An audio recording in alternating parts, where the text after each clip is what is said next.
in his first term, mentioned how many women were elected that election year. We'll see if there is kind of a bipartisan display of sorts this year, something along those lines.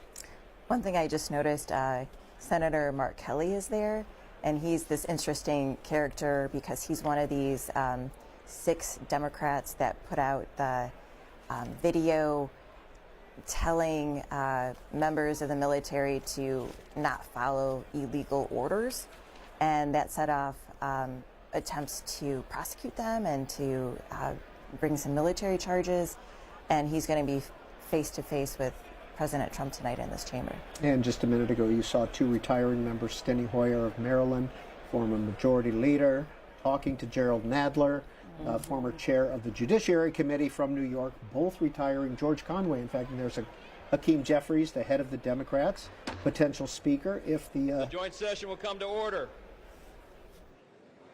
The chair appoints as members of the committee on the part of the House to escort the President of the United States into the chamber: the gentleman from Louisiana, Mr. Scalise; the gentleman from Minnesota, Mr. Emmer; the gentlewoman from Michigan, Mrs. McClain; the gentleman from North Carolina, Mr. Hudson; the gentleman from Pennsylvania, Mr. Reschenthaler; the gentleman from Utah, Mr. Moore; the gentlewoman from Indiana, Mrs. Houchin; the gentleman from Oklahoma, Mr. Hearn; the gentleman from New York, Mr. Jeffries; the gentleman from California, Mr. Aguilar; the gentleman from California, Mr. Liu; the gentlewoman from Washington, Mrs. Delbene; gentlewoman from Michigan, Mrs. Dingell. The President of the Senate, at the direction of that body, appoints the following senators as members of the committee on the part of the Senate to escort the President of the United States into the House chamber: the Senator from South Dakota, Mr. Thune; the Senator from Wyoming, Mr. Barrasso; the Senator from Arkansas, Mr. Cotton; the Senator from West Virginia, Mrs. Capito; the Senator from Oklahoma, Mr. Lankford; the Senator from South Carolina, Mr. Scott; the Senator from New York, Mr. Schumer; the Senator from Illinois, Mr. Durbin; and the Senator from Minnesota, Ms. Klobuchar. The members of the escort committee will exit the chamber through the lobby doors.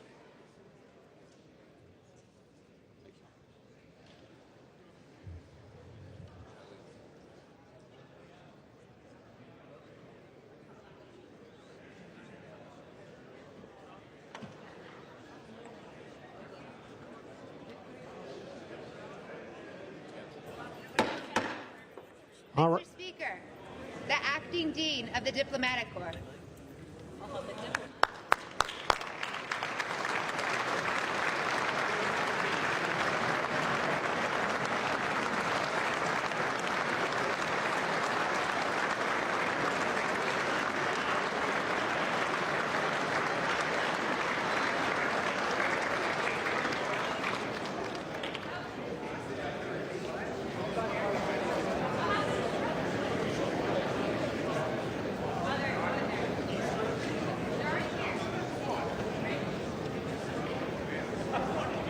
Apparently there's not a lot of Democrats. And we are live. The speech. Not sure why. And the president should be entering in about 8-10 minutes or so. The dean of the Diplomatic Corps, by the way, is Percy Kayota. He is the ambassador of Palau, and he has been in office since 1997. The dean is the longest-serving ambassador in Washington. It's an honorary title, but then many ambassadors will attend this. In just a minute, you'll hear the Supreme Court announced. They are next up. So this should be interesting to see which of the 9 come in. Who do you think will be there? I definitely think Kavanaugh will be there. Justice Kavanaugh. President Trump really sung his praises last week for his dissent in this tariff ruling. He said Justice Kavanaugh's stock is rising. So if I'm putting my money on anyone, it would be Justice Kavanaugh being among the justices there. And Chief Justice Roberts almost has to attend. Yeah, I think I was trying to think if he has to or if it's more of a given that he has to. I think we will actually see all 3 of the justices that the president got in his last term. Even though Neil Gorsuch and Amy Coney Barrett are not in the president's good graces right now, I think they'll still want to sit there and listen to what he has to say. And I think, to your point, if this is Justice Alito's last State of the Union, I think he'd want to be there as well, although, like Fingers we talked about, crossed. he sometimes skips these. And there was the dip. Mr. Speaker, the Chief Justice and Associate Justices of the Supreme Court. Oh boy.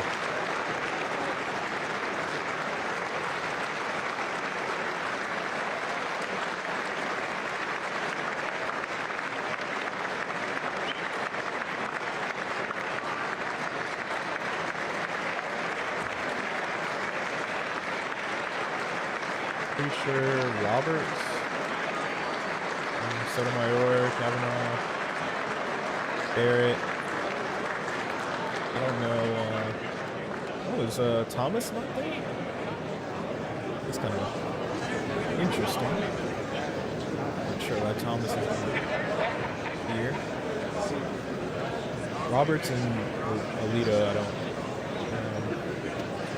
don't know their faces. And we are still here with Alex Or not Gangitano Roberts, and Marissa Schultz, two Alito reporters who and- have been with us all night. Can't remember the other guy. So, we had a little fun game there watching the Supreme Court come in. 4 members came in, Alex. That's right. As we predicted, Kavanaugh is there. We know the president is very happy with him on that tariff ruling, that he sided with him.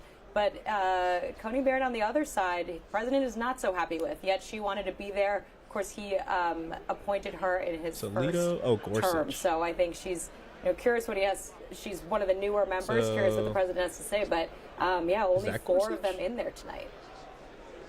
Oh, no, that's Marissa Schultz, our that's colleague, Roberts, right? Yeah, that's Roberts.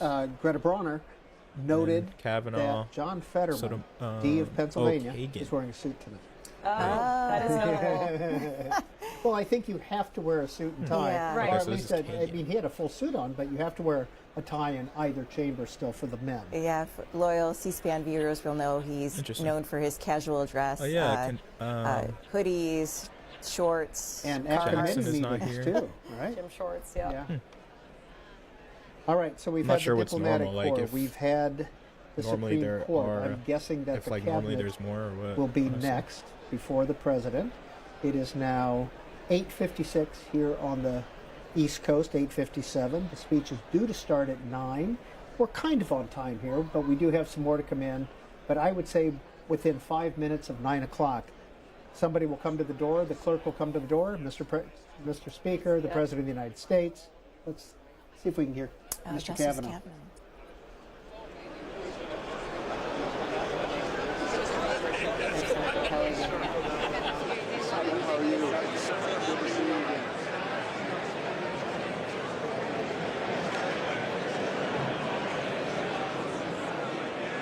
And there's Mrs. Vance. Lady Vance. And she's due with their 4th in July, I right. believe it is. Yep. Correct? Yep. She's there. And we have not seen Mrs. Trump enter yet. Oh, there's Senator Kelly. Is he talking with the Supreme Court? He's Oh, talking with Elena interesting. Kagan. Yeah, it looks like he's waiting to She's the head over senior there. justice who was appointed by a Democratic president. We're gonna I'm gonna hop over to the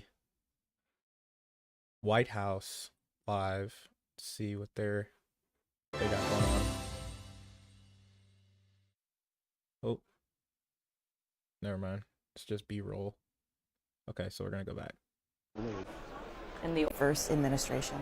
Up from Florida. She lives in Florida now, and of course Might her flip- husband is very flip back and forth between those two, very just to see active in what the they, Middle East. His policy, yeah. Here I'd imagine comes- he's in the chamber. let's too. see. It's got better quality too. That must be Mrs. Trump. There she is. And I with don't think some we'll of have the people guests that talking she over it. brought. She announced earlier that she was bringing 2 young female students. The policies related to AI education and foster youth services. You can see how Barron Trump just towers over it. And he's a what? 2nd year at NYU. That's right. We'll see if he gets a shout out too. The president lately has been giving Barron a shout, especially during his social media advice during the campaign. We hear a lot of him talking about Mr. Barron. Speaker, the President's Cabinet. Here we go. Now maybe we can glean Figure out who the designated survivor is. we knew Secretary Rubio. Marco and Secretary Rubio, Wilson. Andy Besant, Treasury. Okay, you're going to mark the list? Okay. Okay. We'll look, you look, Hegseth. and we'll mark. You see Mr. Hegseth, Yeah. Defense. Little Marco. Department of War. Oh, I think I see And Bondi. Pam Bondi. Well, those are the big ones. Not having them in the room would be very Yeah, the four, Jesus. RFK Jr., RFK. Health and Secretary Human Turner. Services. This is gonna be the- There's Lori Turner, Hub. Chavez Record for the Ramirez. most Yeah, a little bit of disgusting people in one controversy. room. I see Holy- they dropped the charges, though, against her husband. Oh, If you're interesting. if you go to Politico and type in labor secretary, you can read the story. There were some charges filed against her husband, sexual harassment charges, but they have been dropped. There's Linda McMahon, Secretary Noem. there's Secretary Noem, DHS, so Susie Wiles, that's Chief of Staff behind Secretary Noem. That's Susie Wiles, Gross. daughter of Pat Summerall, the longtime sports broadcaster. Always a Zeldin. really Susie interesting Wiles, yeah. story there. There's Lee Zeldin, I did spot Secretary EPA. Burgum. Yeah, I did see Doug Burgum Yeah, as so well. No interior. So Burgum is there.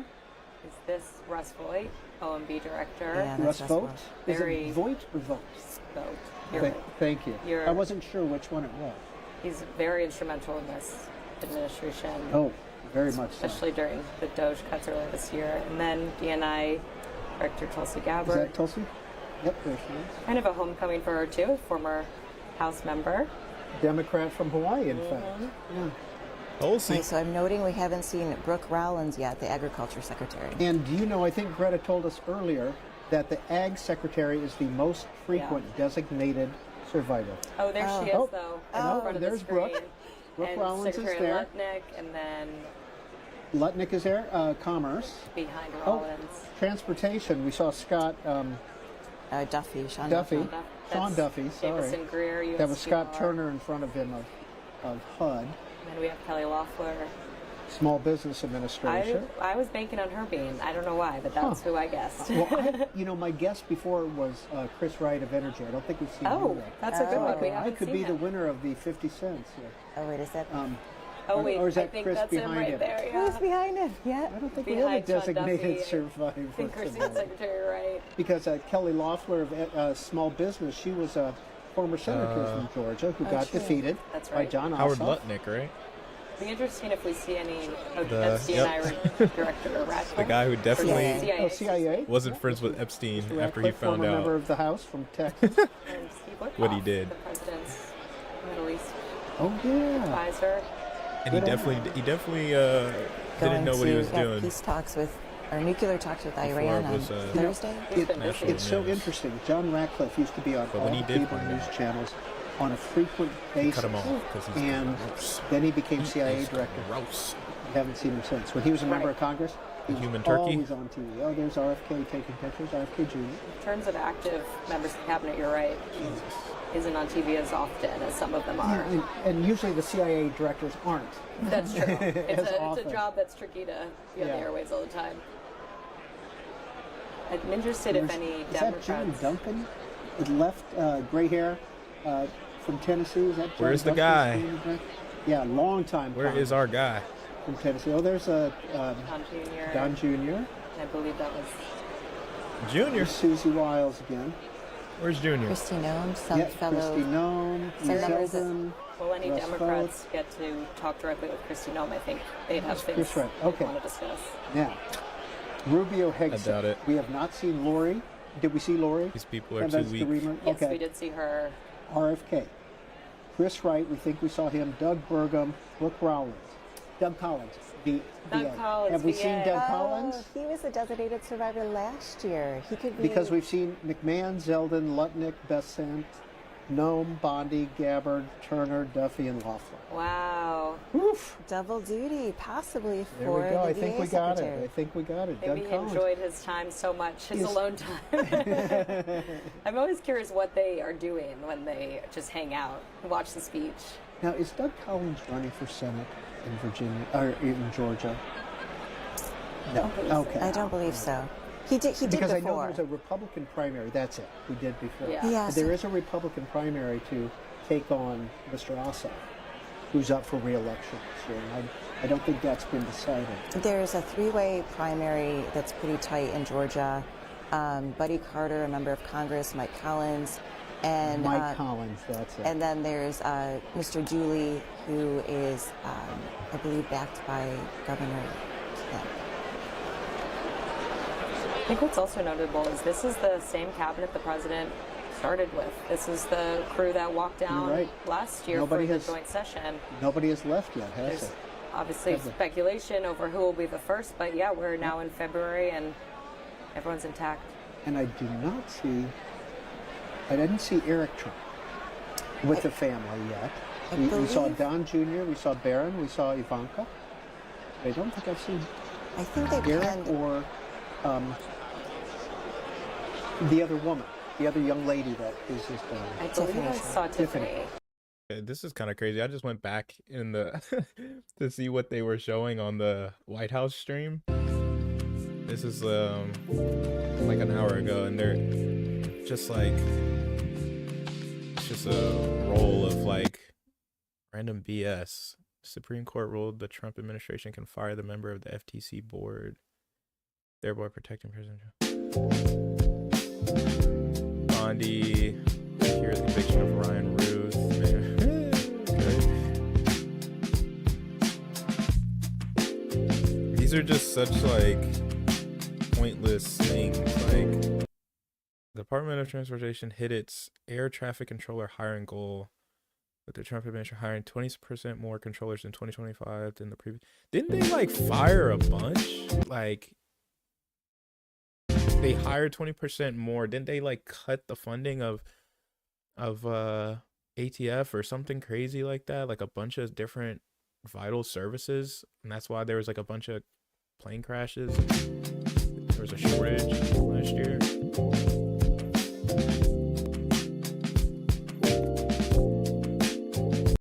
President Trump and the First Lady traveled to the United Kingdom for an unprecedented historic second state visit. What?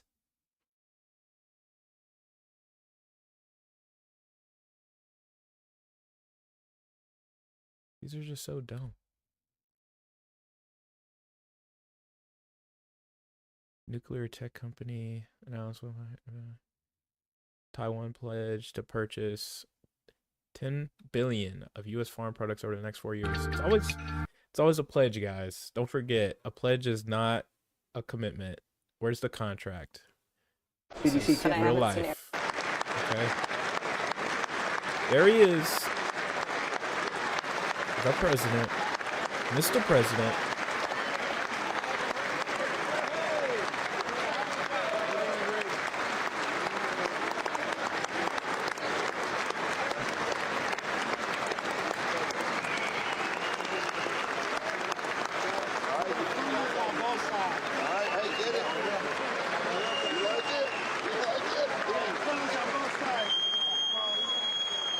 These people are crazy. Look at this dude. Grown man, by the way. Losing his marbles.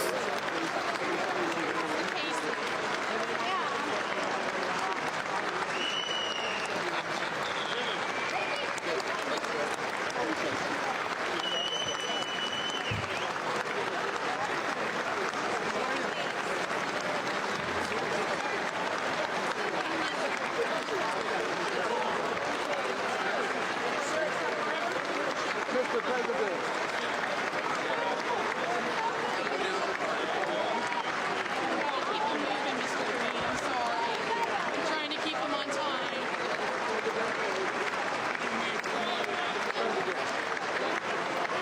I'm gonna try a selfie.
Fetterman guy is crazy, bro. I don't understand him.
Yo, his mannerisms. He is standing noticeably more vertical currently. I will point that out. Usually hinged forward pretty far.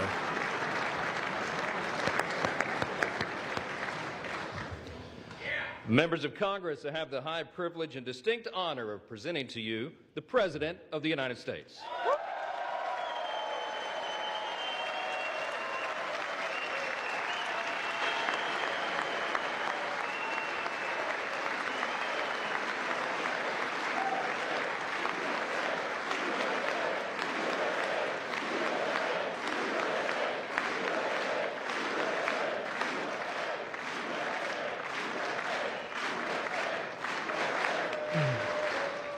Well, thank you very much, everybody. It's really an honor.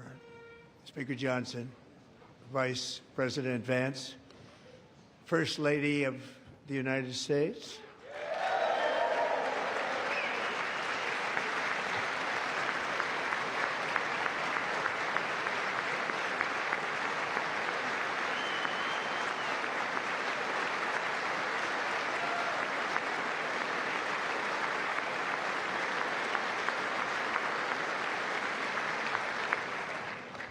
Second Lady of the United States,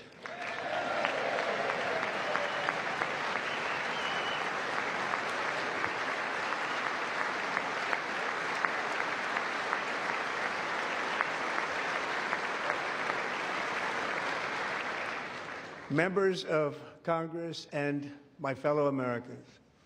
Our nation is back, bigger, better, richer, and stronger than ever before. A little bit of a slur.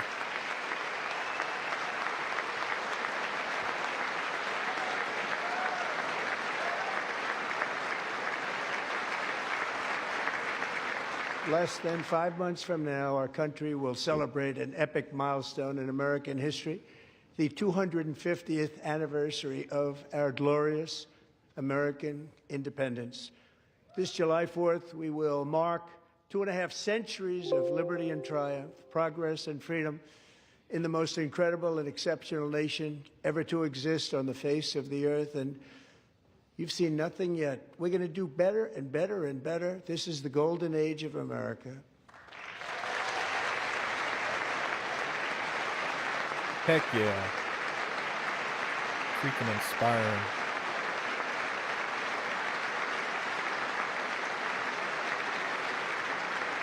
When I last spoke in this chamber 12 months ago, I had just inherited a nation in crisis with a stagnant economy, inflation at record levels, a wide open border, horrendous recruitment for military and police, rampant crime at home, and wars and chaos all over the world.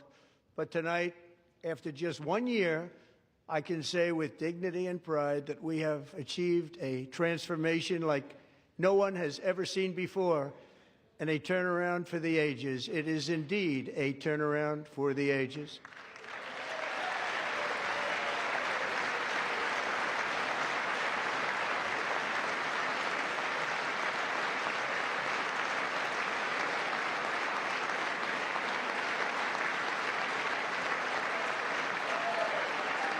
All right, prove it.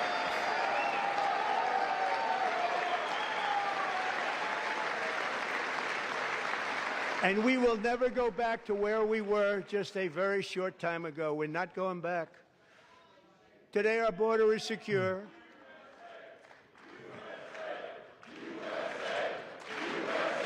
Oh, was there a demonstration already? Thank It's you. like we had some demonstrators Today, our already. border is secure.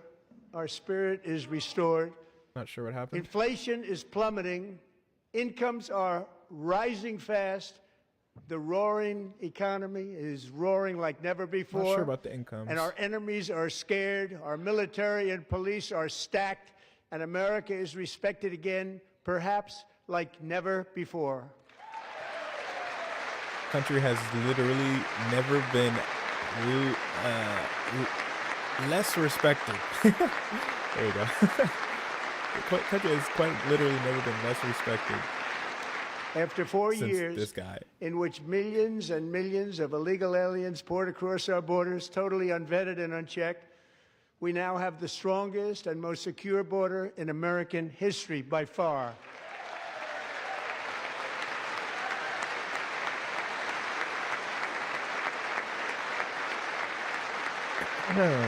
Obama deported more. I think Biden deported more as well. In the past 9 months, 0 illegal aliens have been admitted to the United States. Right. Right. That makes sense. Sure.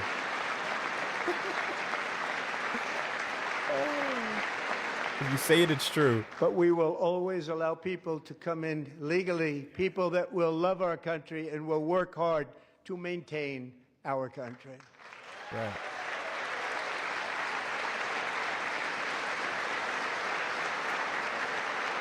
Legal immigration, guys. The flow of deadly fentanyl across our border is down by a record 56% in 1 year.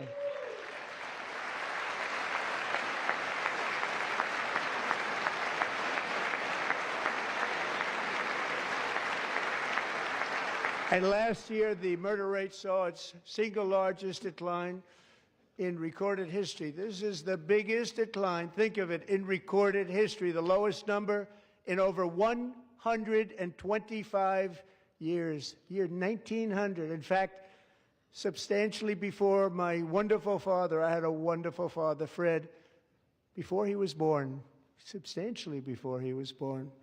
That's a long time ago. He wouldn't like me to say that, but that's a long time ago. The Biden administration and its allies in Congress gave us the worst inflation in the history of our country. But in 12 months, my administration has driven core inflation down to the lowest level in more than 5 years. And in the last 3 months of 2025, it was down to 1.7%.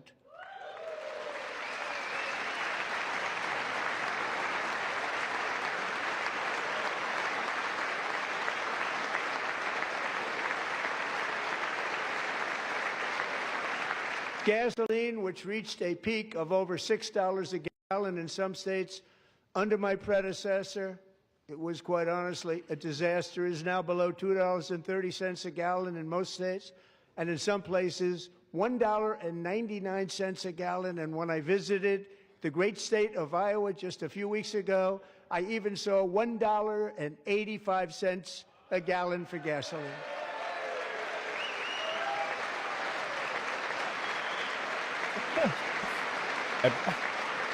When I visited this one place this one time, mortgage rates are gas the was lowest super in low, 4 guys. years and falling fast, and the annual cost of a typical new mortgage is down almost $5,000 just since I took office. 1 year. Then this guy, he's like advocated for like 100-year mortgages And or low something interest crazy. rates will solve 50-year the mortgage. Biden-created housing problem well, at the same time protecting the values of those people who already own a house that really feel rich for the first time in their lives. We want to protect those values. We want to keep those values up. We're going to do both. Can't.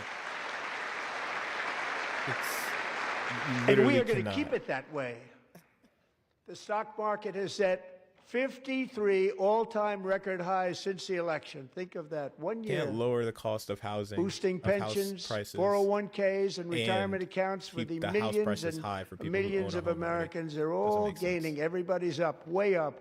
In 4 long years, the last administration got less than $1 trillion in new investment in the United States. And when I say less, substantially less. In 12 months, I secured commitments for more than $18 trillion pouring in from all over the globe. Sorry.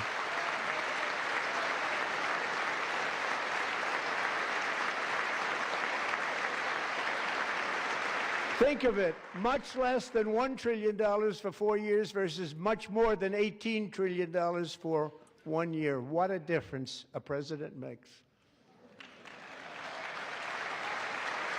A short time ago, we were a dead country.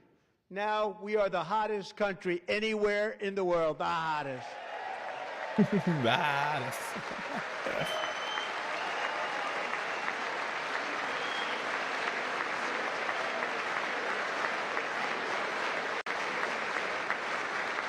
As thousands of new businesses are forming and factories, plants, and laboratories are being built, we have added 70,000 new construction jobs in just a very short period of time. It's getting bigger and bigger and stronger.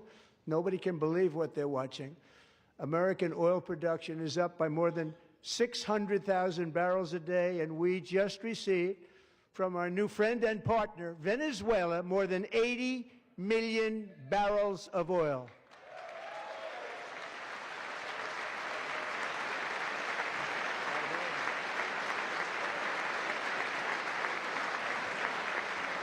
American natural gas production is at an all-time high because I kept my promise to drill, baby, drill.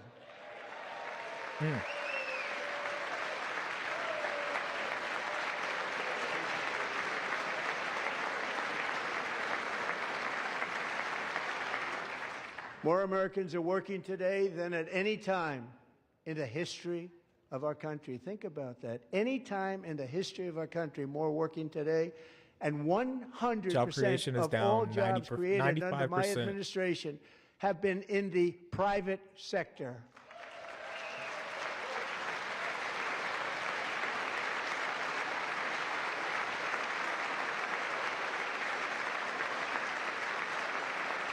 We ended DEI in America.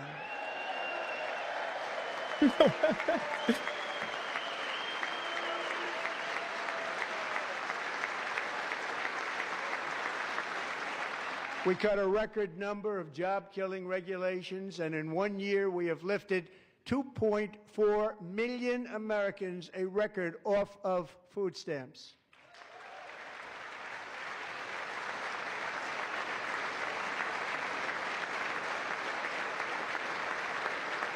And for all of these reasons, I say tonight, members of Congress, the state of our union is strong.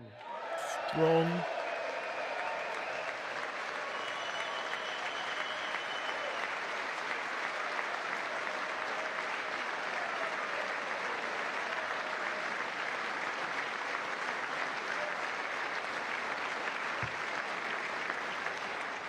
Our country is winning again. In fact, we're winning so much that we really don't know what to do about it. People are asking me, please, please, please, Mr. President, we're winning too much. We can't take it anymore. We're not used to winning in our country. Until you came along, we're just always losing, but now we're winning too much. And I say, no, no, no, you're going to win again. You're going to win big. You're going to win bigger than ever. And to prove that point, here with us tonight is the group blowing of out the mic. winners who just made the entire nation proud. The men's gold medal Olympic hockey team. Come on in. Oh my God.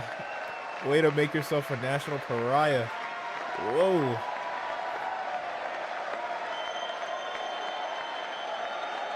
Man.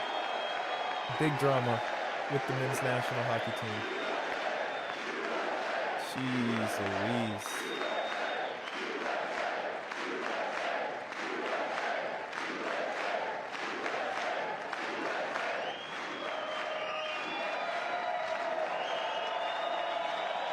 Crazy, crazy work. Hey, man. To each his own.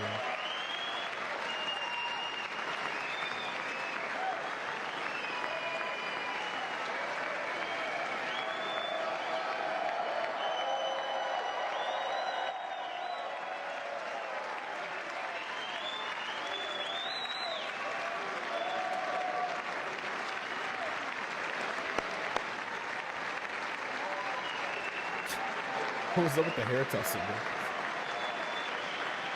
Go ahead. They do.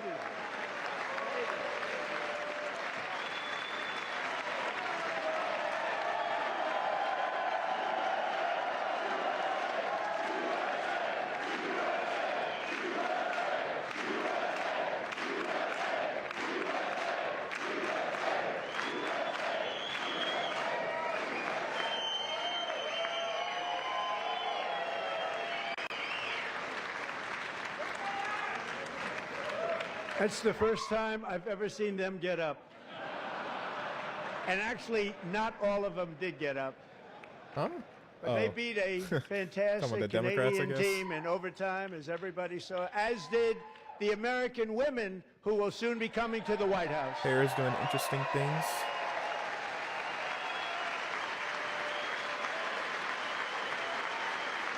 Pretty sure the women's team declined. But, I don't think they're going to be coming. Trump is coping.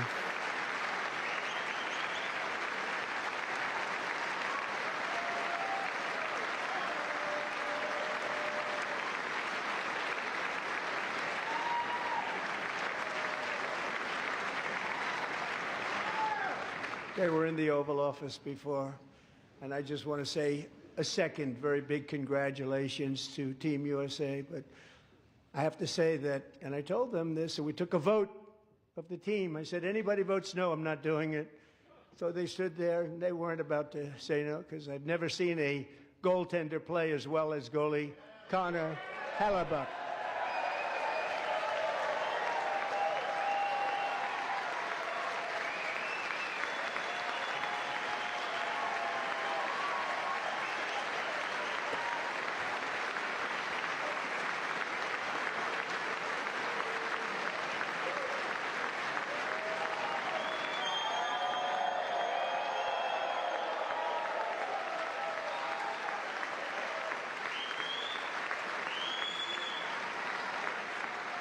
Think of it, 46 shots on goal, and I asked him, the one shot, the one where you put your stick in the back and it hit the neck of your stick and bounced off, do you practice that, or was that a little lucky?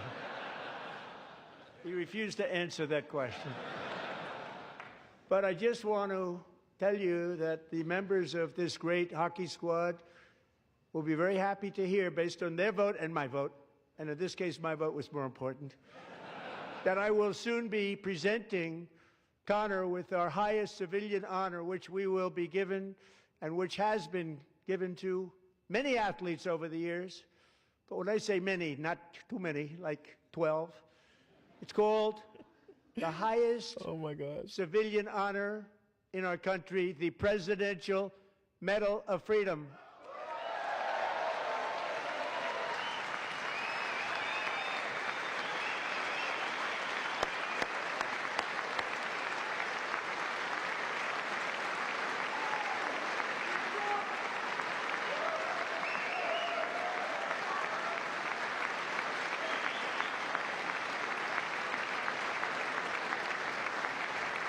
Great athletes have gotten that, very great, the best, and I thought he deserved it. And I did take a vote, every single one of them. I said, I'm not giving it if anybody goes no, and every single one of them rapidly put up their hand.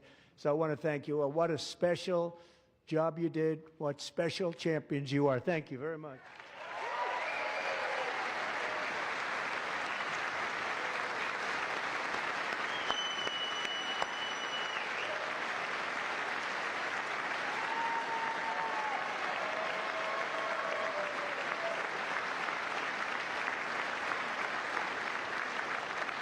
I'm also pleased to say that the next time the Olympic torch is lit, it will be here in America for the 2028 Olympics, and it's the summer version right in Los Angeles. We're going to do a good job in Los Angeles.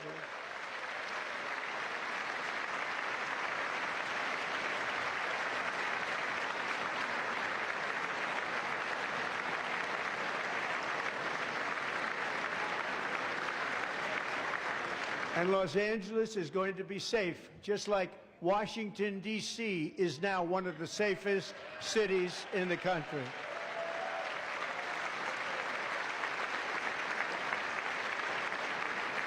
And this year, and I must say I got them both. I got them in my first term, and I was disappointed because I didn't think I'd be the president when this happened. Kirk. But strange things took place. And now I've got them because I got the Olympics and I got the 2026 FIFA World Cup, and I wanted to claim the 250th, but I didn't get away with that one. I couldn't claim that one for myself. But we're getting the World Cup, so we have the World Cup and the Olympics coming, and that is exciting news.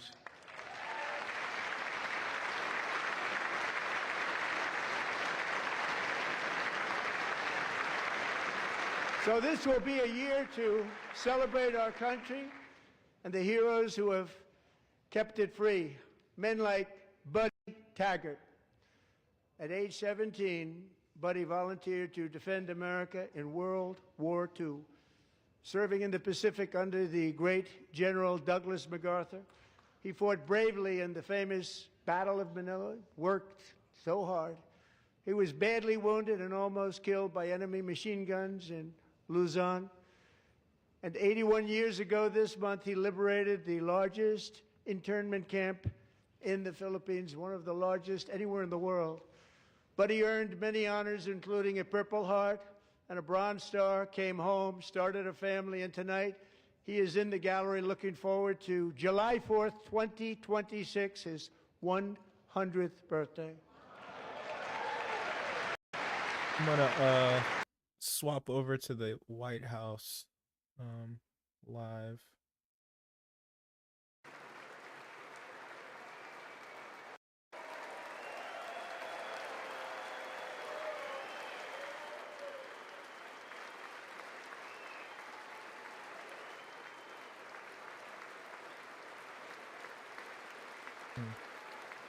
Not sure if this one looks better.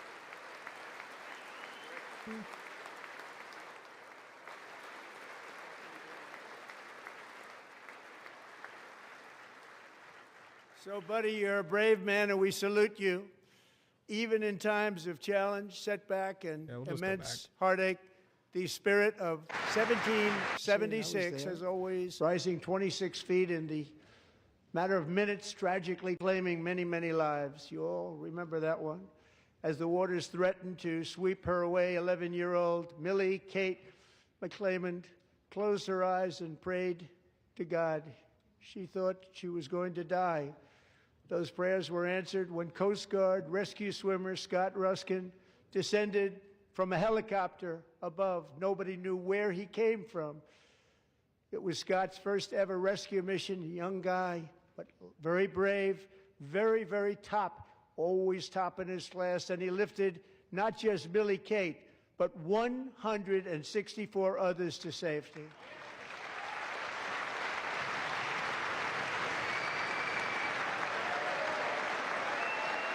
Now,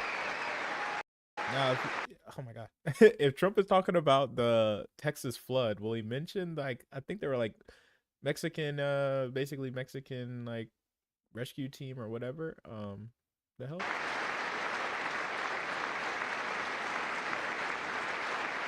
If he's talking about the Texas flood, I'm not sure. Kind of missed it. People watched Scott from a distance, and they couldn't believe what they were seeing. The winds were blowing, the rain was pouring, everything was going, and that rapid water, nobody's ever seen anything like it. They said, wow, that's something. Tonight, Scott and Millie Kate are here together, reunited for the very first time. Thank you, Scott, Millie Kate.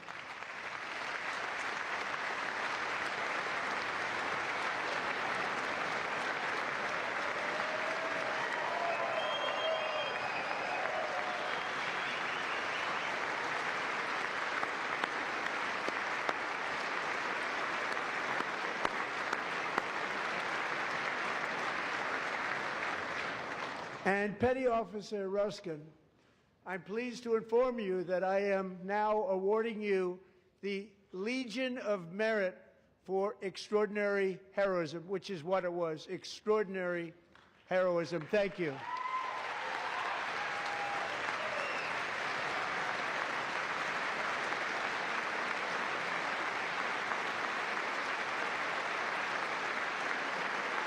And I'd like to have the military aide to please come down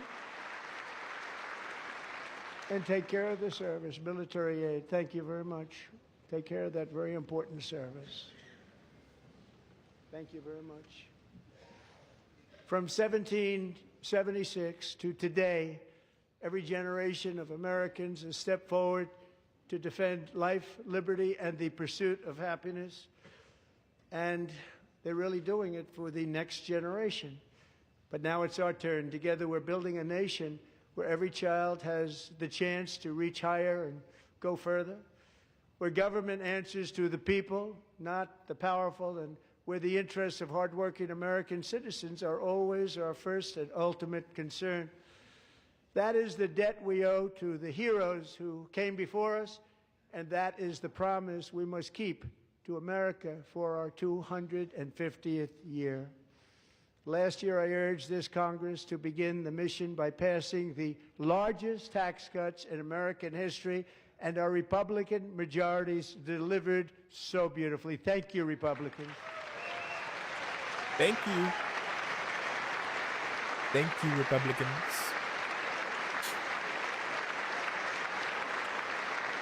Republicans. All Democrats, every single one of them, voted against these really important and very necessary massive tax cuts.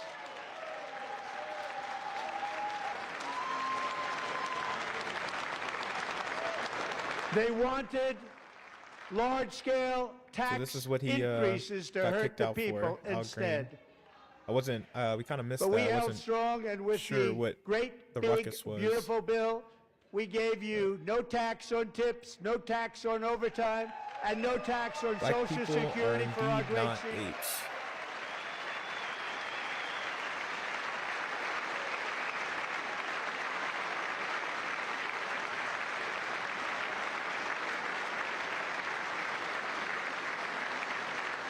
And we also made interest on auto loans tax deductible the first time, but only if the car is made in America.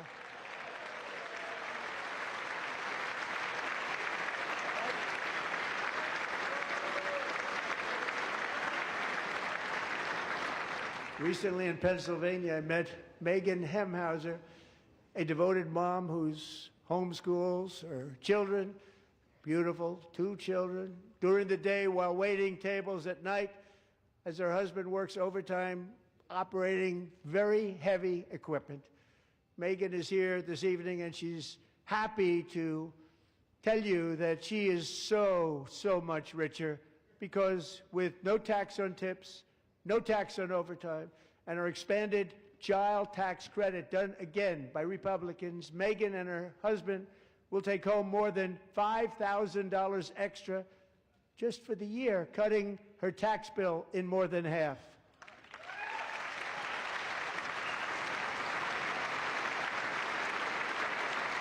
Megan, please stand up. We're fighting for you, Megan.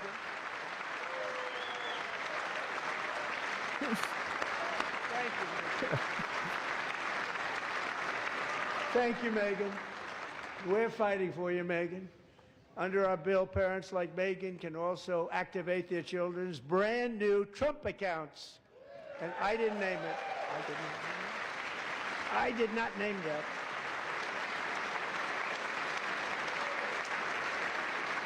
Nobody believes me, but I did not name it. It was named by a very tall man sitting right there in the third row. Nice man, a good man.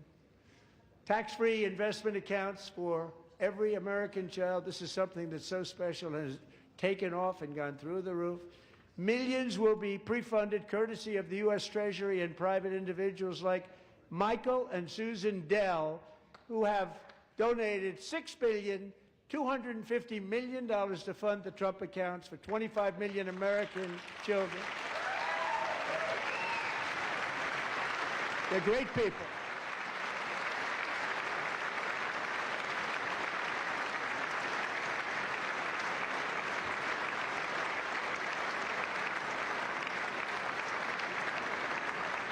When I asked Michael Dell, how do you make all that money? He said, well, I just sat on my dorm in school, and I made computers, and I'd sell them to people. And I just kept selling and selling and selling, and pretty amazing story. That's called the American dream. He sold a lot of computers, a lot of those laptops, so I congratulate him on that, but I really thank him and Susan, as well as others like Brad Gerstner, a very tremendous guy. He was behind it right from the beginning. Brad Gerstner. Thank you, Brad. This dude is yapping about a whole lot of nothing.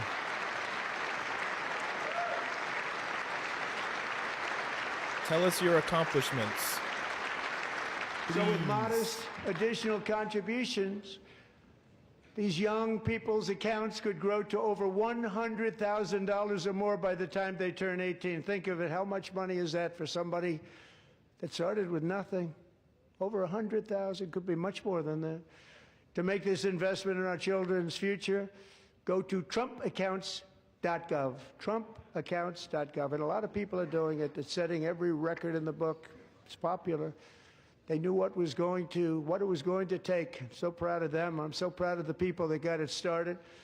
And now it's just taken off. One of the primary reasons for our country's stunning economic turnaround, the biggest in history, where the Dow Jones broke 50,000 4 years ahead of schedule, and the S&P hit 7,000, where it wasn't supposed to do it for many years, were tariffs. I used these tariffs, took in hundreds of billions of dollars to make great deals for our country, both economically and on a national security basis. Everything was working well. Countries that were ripping us off for decades are now paying us hundreds of billions of dollars. They were ripping us so badly, you all know that. Everybody knows it. Even the Democrats know it. They just don't want to say it. And yet these countries are now happy, and so are we. We made deals. The deals are all done. And they're happy. They're not making money like they used to. Mind you, the Supreme Court struck down the tariffs. Story was, and they're right in front of Trump as he's trying to. And 22 Nobel Prize winners in economics didn't. They got it totally wrong. They got it really wrong. And then just 4 days ago, an unfortunate ruling from the United States Supreme Court. It just came down. It came down. Yeah. Very unfortunate ruling. Good job. But the good news is that almost all countries and corporations want to keep the deal that they already made. Doubt right, that. Scott? Knowing that the legal power that I, as president, have to make a new deal could be far worse for them, and therefore they will continue to work along the same successful path that we had negotiated before the Supreme Court's unfortunate involvement. So despite the disappointing ruling, these powerful country-saving, it's saving our country, the kind of money we're taking in, peace-protecting. Many of the wars I settled was because of the threat of tariffs. I wouldn't have been able to settle them without.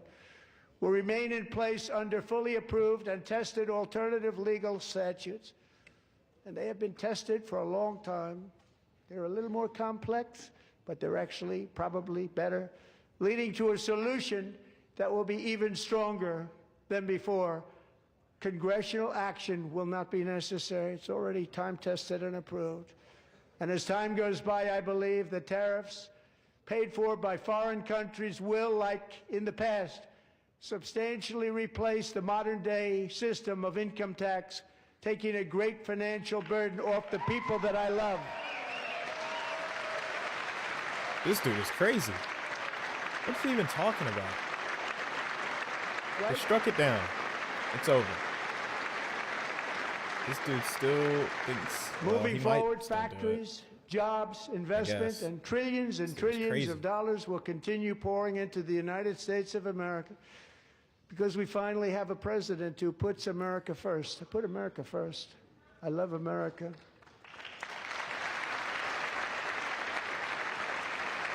The people pay the tariffs, by the way. Definitely puts America first. For decades before I came along, we had the exact opposite.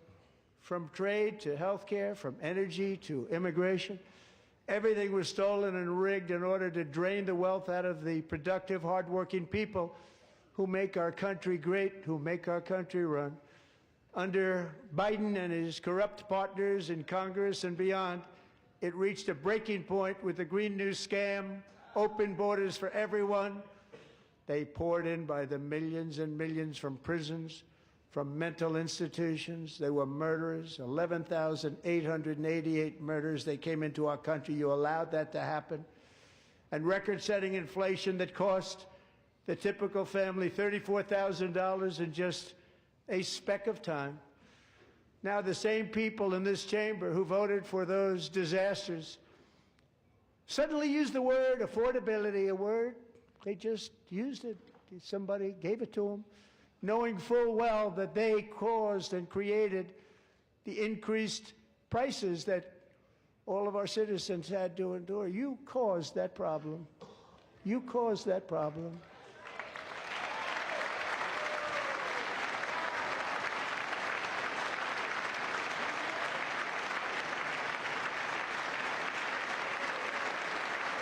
The fact that the Dems are just sitting there, they don't say They anything. knew their statements were a come lie. on. They knew it. They knew their statements were a dirty, rotten lie. I guess Their policies created the high prices. Our policies are apparently rapidly Hakeem ending Jeffries them. We are wanted to doing take the high road on really this well. one. Those prices are told plummeting everybody down. to not engage, be the adults in the room, I suppose. So that actually might be the reason why there's not a lot The of price of eggs is down not too many Dems here today. 60%, Madam Secretary. Thank you. The cost of chicken, butter, fruit, hotels, automobiles, rent is lower today than when I took office by a lot. And even beef, which was very high, is starting to come down significantly. It's This high might on go a little him while. from We get that tariffs. down.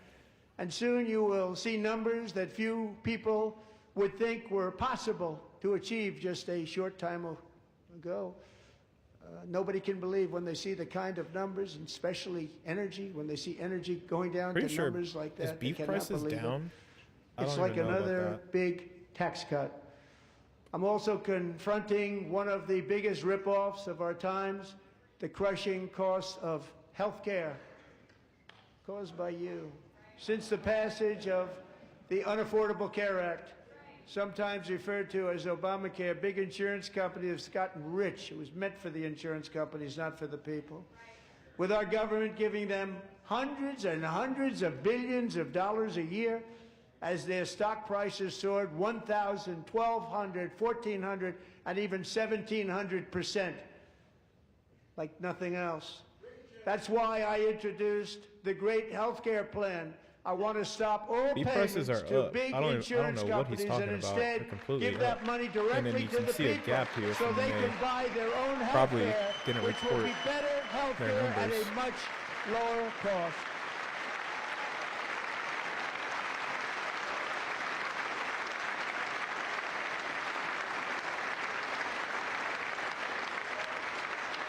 See, he's out here yapping.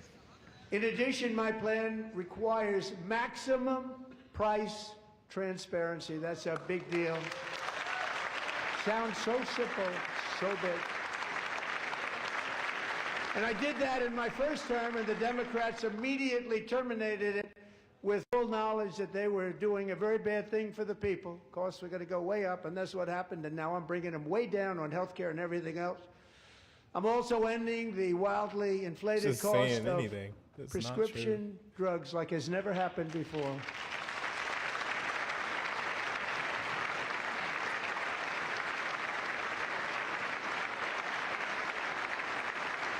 Other presidents tried to do it, but they never could. They tried. Most didn't try, actually. But they tried. They said they tried. They couldn't do it. They didn't even come close. They were all talk and no action, but I got it done. Under my just enacted Most Favored Nation agreements, Americans who have for decades paid by far the highest prices of any nation anywhere in the world for prescription drugs will now pay the lowest price anywhere in the world for drugs. Anywhere. The lowest price.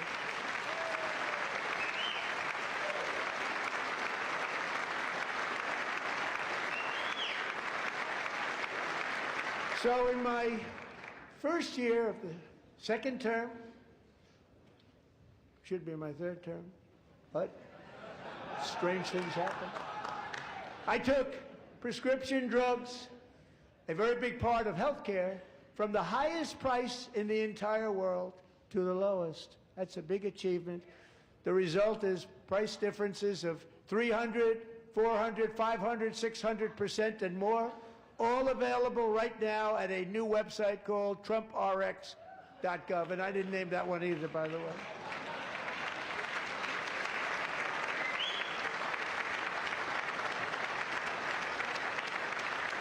And here tonight is the very first customer ever to get that big discount, and it is big, Catherine Rayner.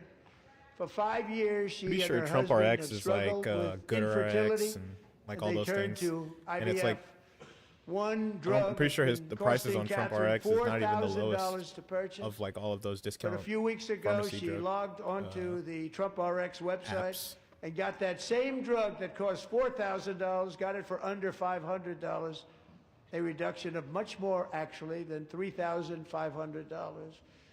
Catherine, we are all praying for you, and you're going to be a great mom.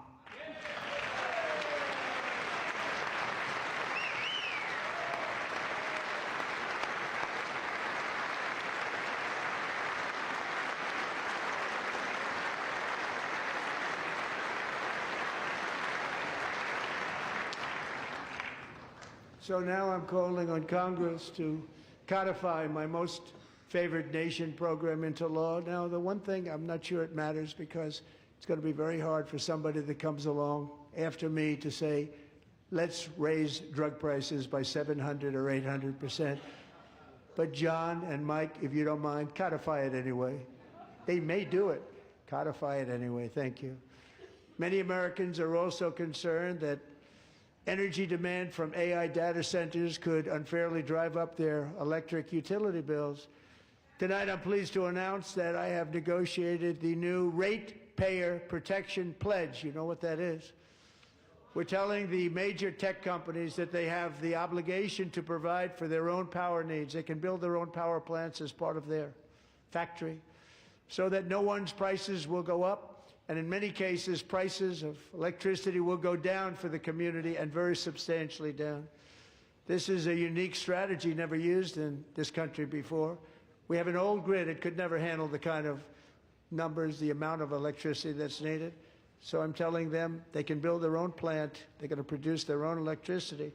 It will ensure the company's ability to get electricity while at the same time lowering prices of electricity for you, and could be very substantial for all of you cities and towns. You're going to see some good things happen over the next number of years. Another pillar of the American dream that has been under attack is homeownership. Me too, man. With us tonight is dude's Rachel droning. Wiggins, a mom of two from Holy. Houston.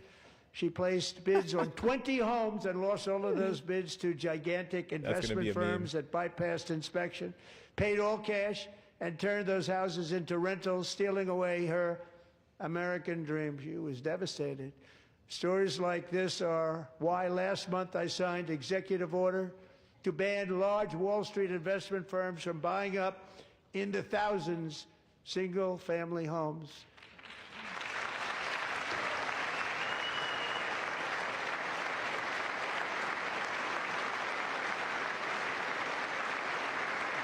And now I'm asking Congress to make that ban permanent, because homes for people, really, that's what we want. We want homes for people, not for corporations. Corporations are doing just fine. Racel, thank you very much. Good luck with your home. You'll get one soon.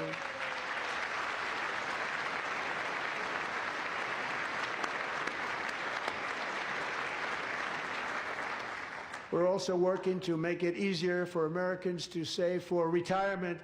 And under this administration, we will always protect Social Security and Medicare. They are not protecting it.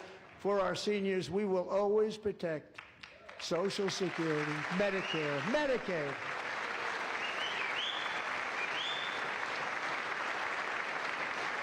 Since I took office, the typical 401k balance is up by at least $30,000. That's a lot of money. We have millions and millions of people, because the stock market has done so well, setting all those records. Your 401ks are way up. Yet half of all of working Americans still do not have access to a retirement plan with matching contributions from an employer. To remedy this gross disparity, I'm announcing that next year my administration will give these often forgotten American workers, great people, the people that built our country, access to the same type of retirement plan offered to every federal worker. We will match your contribution with up to $1,000 each year. As we ensure that all Americans can profit from a rising stock market, let's also ensure that members of Congress cannot corruptly profit from using insider information.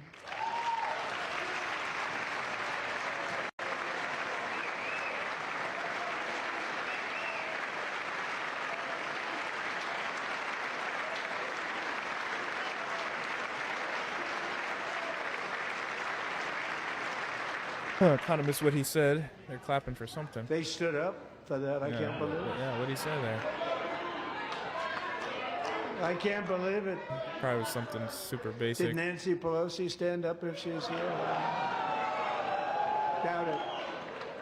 Pass the Stop Insider Trading Act without What a weird delay. insult. He definitely forgot that Nancy Pelosi is no longer in Congress and just had to save it. He barely saved that one. I wasn't sure if anybody even on this side was going to applaud for that. I'm very impressed. Thank you. I'm very impressed. But when it comes to the corruption that is plundering, it's plundering America. There's been no more stunning example than Minnesota, where members of the Somali community have pillaged an estimated $19 billion from the American taxpayer. Oh, we have all the information. And in actuality, the number is much higher than that.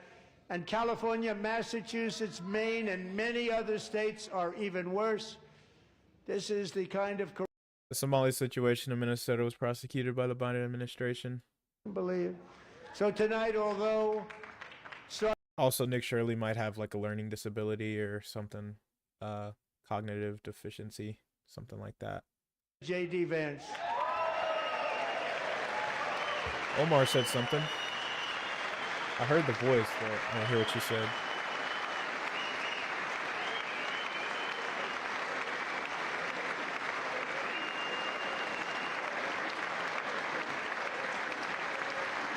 We'll get it done.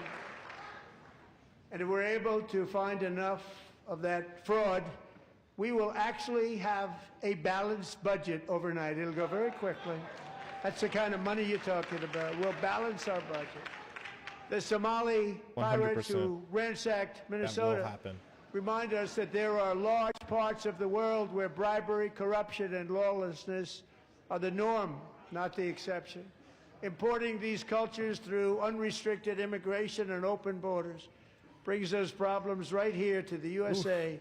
And it is the American people who pay the price in higher medical bills, car insurance rates, rent, taxes, and perhaps most importantly, crime. We will take care of this problem. We're going to take care of this problem. We are not playing games. Delilah.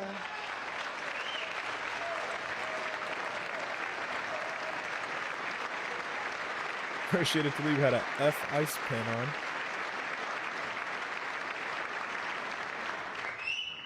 Delilah Colvin was only 5 years old in June 2024 when a 18-wheel tractor trailer plowed into her stopped car traveling at 60 miles an hour or more. The driver was an illegal alien let in by Joe Biden and given a commercial driver's license by open borders politicians in California. Doctors said Delilah would never be able to walk or talk, have a good life. She wouldn't even be able.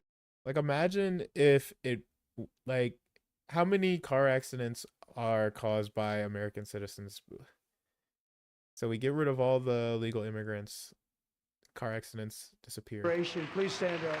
If only we could just eliminate every illegal immigrant, nobody will die or no crime will ever happen ever again.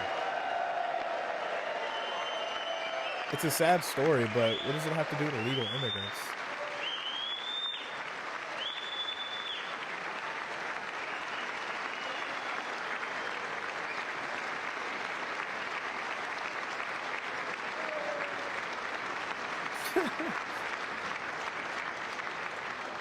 Thank you, Delilah. Many, if not most, illegal aliens do not speak English and cannot read even the most basic road signs as to direction, speed, danger, or location. That's why tonight I'm calling on Congress to pass what we will call the Delilah Law, barring any state from granting commercial driver's licenses to illegal aliens.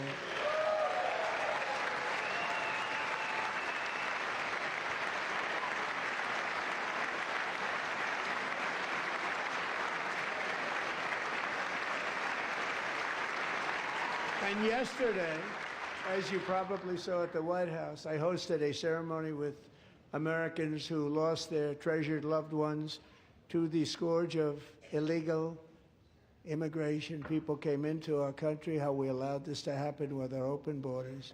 These are the angel moms and families that for decades our government betrayed and our media totally ignored. It was terrible. Hard to believe, actually. In 2023, a 16-year-old high school cheerleader named Elizabeth Medina was supposed to perform in her town's Christmas parade, but she never arrived. Her mother, Jacqueline, went home to look for her, and she found her lying dead in a bathtub, bleeding profusely after being stabbed 25 times. Elizabeth's killer was a previously arrested illegal alien who had broken in and brutally extinguished the brightest light in her family's life, violently and viciously. Her heartbroken mother is in the gallery to remind everyone in this chamber exactly why we are deporting illegal alien criminals to our country at record numbers, and we're getting them the hell out of here fast. We don't want them.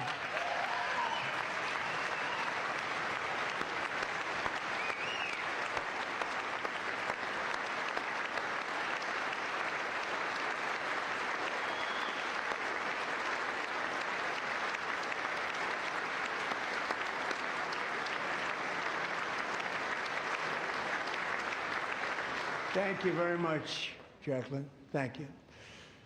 We can never forget that many in this room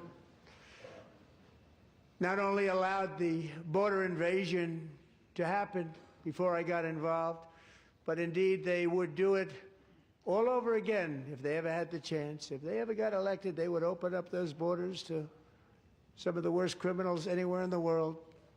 The only thing standing between Americans and a wide open border right now is President Donald J. Trump and our great Republican patriots in Congress. Thank you. Thank you.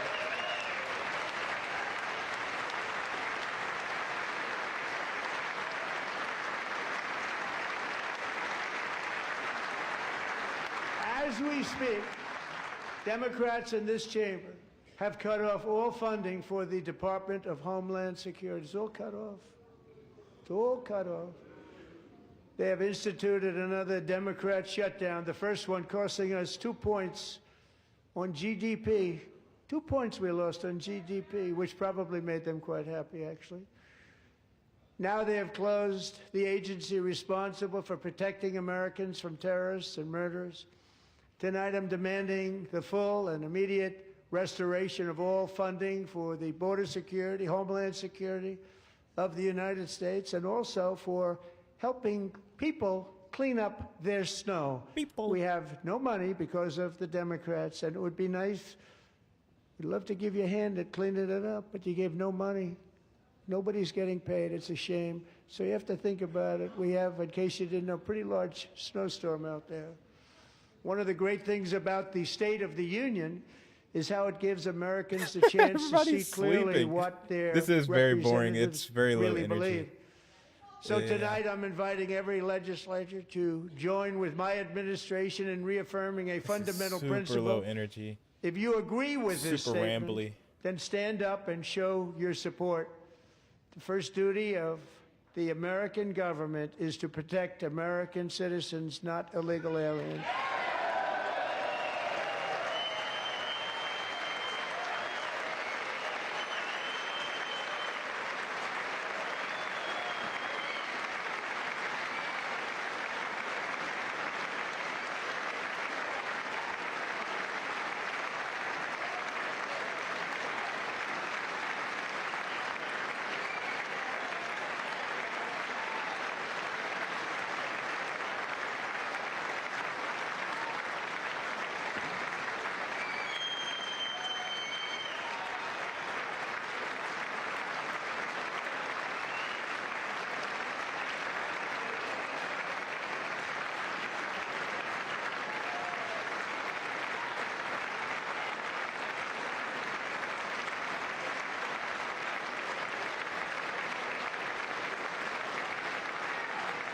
Oh, the clapping. So performative.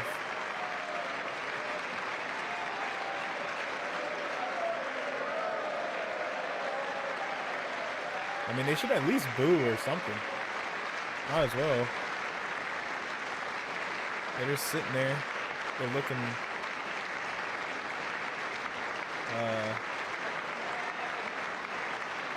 kind of weak, honestly. I hate to say it. Just looks, it's like a dejected image.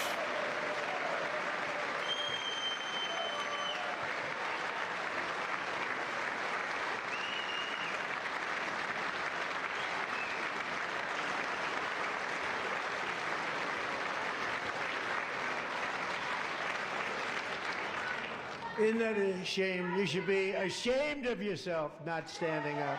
You should be ashamed of yourself.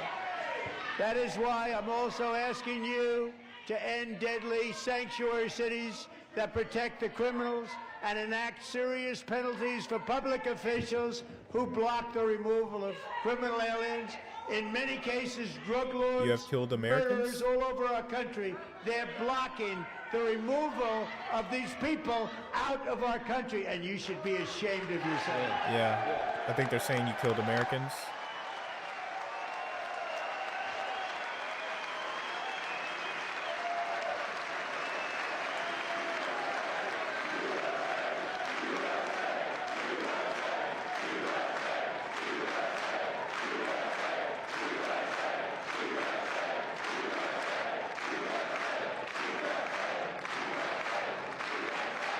And perhaps most importantly, I'm asking you to approve the Save America Act.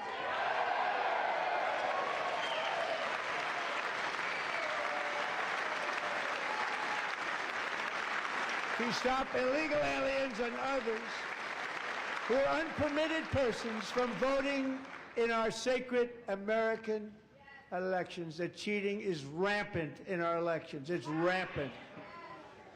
It's very simple. All voters must show voter ID.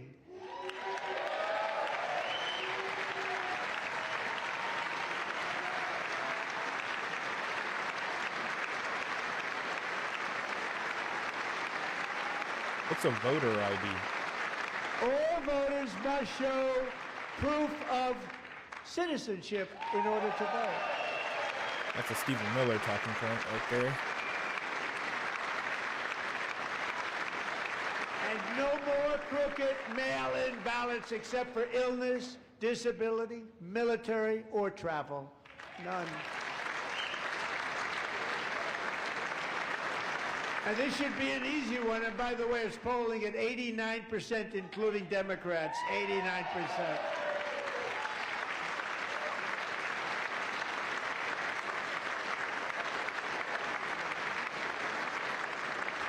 And even the new communist mayor of New York City, I think he's a nice guy, actually. Speak to him a lot. Bad policy, but nice guy. Just said they want people to shovel snow. They got hit hard. Wants them to shovel snow, but if you apply for that job, you need to show 2 original forms of ID and a Social Security card. Yet they don't want identification for the greatest privilege of them all, voting in America. No, it's no good. No good. Both Republicans and Democrats overwhelmingly agree on the policy that we just enunciated. And Congress should unite and enact this common sense, country-saving legislation right now, and it should be before anything else happens. You know, I'm not quite sure if I heard him wrong, but did he call voting a privilege? I know I'm pretty confident I didn't hear it right, but I don't know for sure if he said privilege or something else. A privilege, The calling it a reason they don't privilege want would to be crazy, do it, by the way. why would anybody not want voter ID? One reason, because they want to cheat. There's only one reason. They make up all excuses. They say it's racist. They come up with things you almost say, what imagination they have. They want to cheat. They have cheated, and their policy is so bad that the only way they can get elected is to cheat. And we're going to stop it. We have to stop it, John.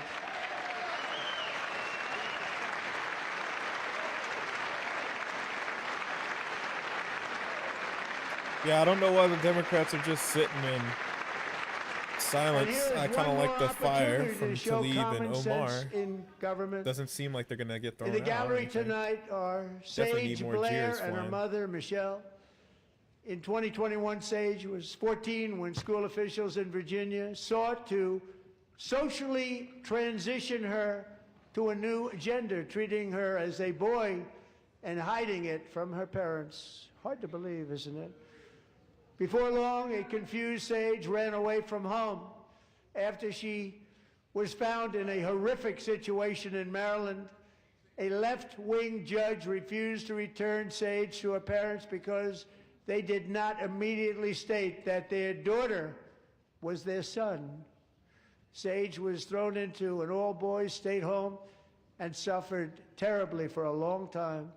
But today, all of that is behind them because Sage is a proud and wonderful young woman with a full-ride scholarship to Liberty University.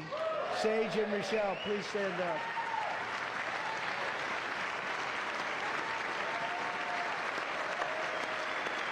What kind of story was that? That's a crazy story.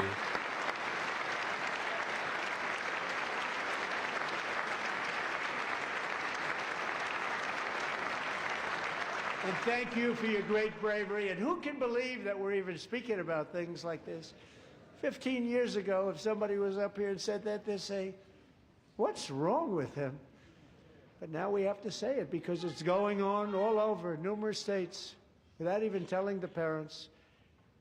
But surely we can all agree no state can be allowed to rip children from their parents' arms and transition them to a new gender against the parents' will. Who would believe that we're even talking about this? We must ban it, and we must ban it immediately.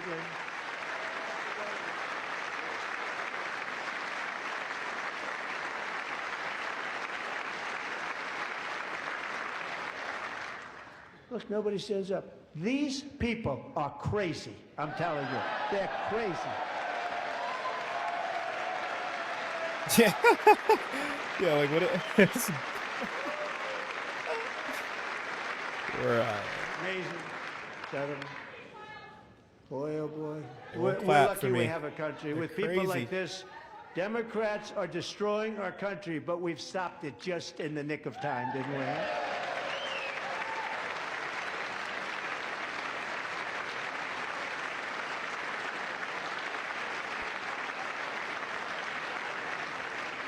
No one cares more about protecting America's youth than our wonderful First Lady. Now a movie star. She's a movie star. Can you believe it?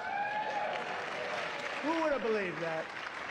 Over the past year, she has had an incredible impact championing AI legislation, advancing a landmark executive order on foster care, and helping secure $30 million to launch the Melania Trump Foster Youth to Independence Initiative. It's a tremendous really a tremendous thing that happened and had a lot of bipartisan support.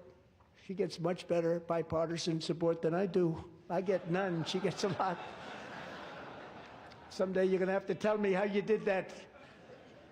And students and educators in every state have joined the First Lady's efforts in the presidential AI challenge, keeping America's next generation positioned to succeed and strongly succeed in the future.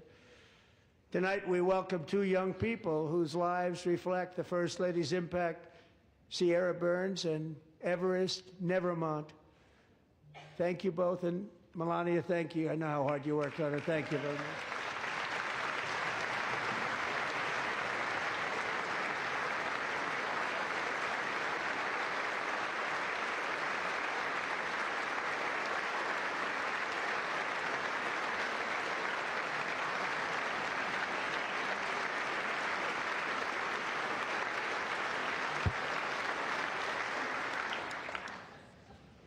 I'm very proud to say that during my time in office, both the first 4 years and in particular this last year, there has been a tremendous renewal in religion, faith, Christianity, and belief in God. Tremendous renewal.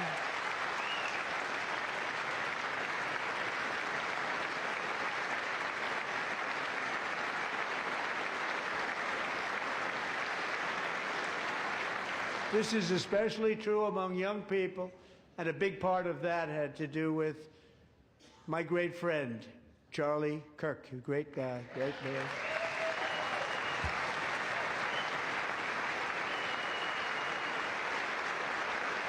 Oh boy. The fake tears. So last year, Charlie was violently murdered by an assassin and martyred, really martyred for his beliefs. Oh, God. His wonderful She's still wife, doing it. Erica, is with us tonight. Erica, please stand. She's still doing it. Not a single tear. Sniffles.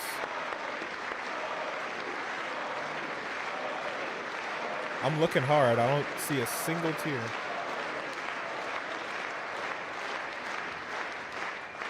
Thank you, Erica. Been through a lot. In Charlie's memory, we must all come together to reaffirm that America is one nation under God. Something there. And we must totally reject I'll give it to her. political violence of any kind. I don't know. Very odd facial expressions.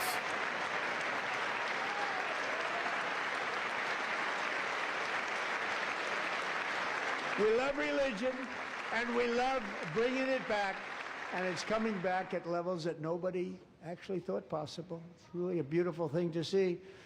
Above all, unleashing America's promise requires keeping our communities safe. We have made incredible strides, yet dangerous repeat offenders continue to be released by pro-crime Democrat politicians again and again. We are honored to be joined tonight by a woman who's been through hell, Anya Zarutska.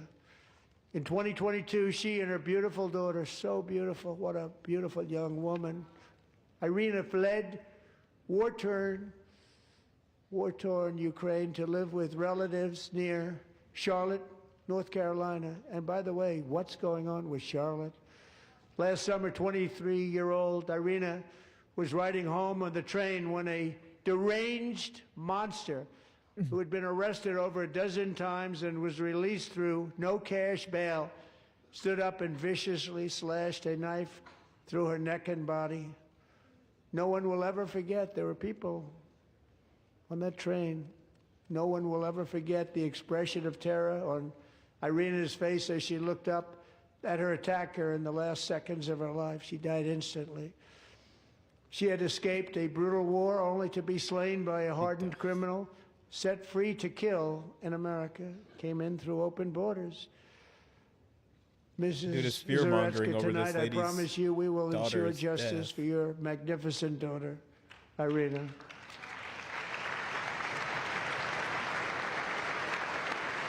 She's using like crazy language.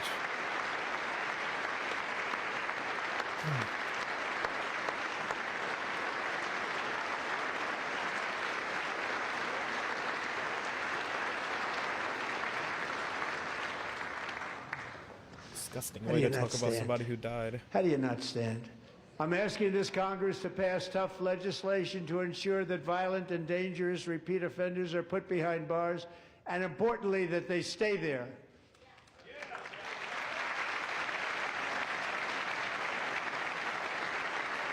Dang. Does that mean the January 6th rioters who like repeatedly broke laws, like they Starting last were summer, I convicted, went deployed to our jail for National January Guard 6th, and got federal law pardoned, enforcement and then to restore law and order to our most dangerous cities, including Memphis, Tennessee, more crimes big after that? success, New Orleans, Louisiana, big success, and our nation's capital itself, Washington, D.C., where we have almost no crime anymore in Washington, D.C. How did that happen?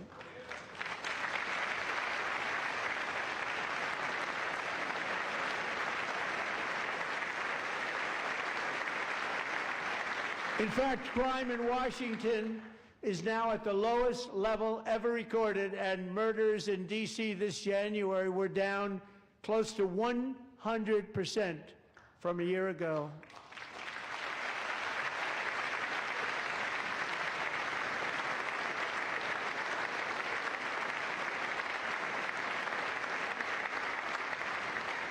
They don't like to hear that. One of sick people, one of the brave service members who helped achieve this stunning turnaround was 20-year-old West Virginia Army National Guard Specialist Sarah Beckstrom. After a 4-month deployment, she voluntarily extended her service, and her rank was going to be lifted. She was doing so well. They were so proud of her. But the very next day, she was on patrol near the White House when she was ambushed and shot in the head by a terrorist monster from Afghanistan. Shouldn't have been in our country. And all because she wore the uniform of our nation, she was shot. He traveled here because he didn't like people wearing our uniform. He was sick and deranged, shouldn't have been in our country. Sarah Beckstrom died in order to defend our capital, and we are honored to be joined by her wonderful parents, Gary and Eva Lee. Your daughter was a true American patriot, and she will be greatly missed. She was a great person. I saw reports on her. They've never seen anything like her.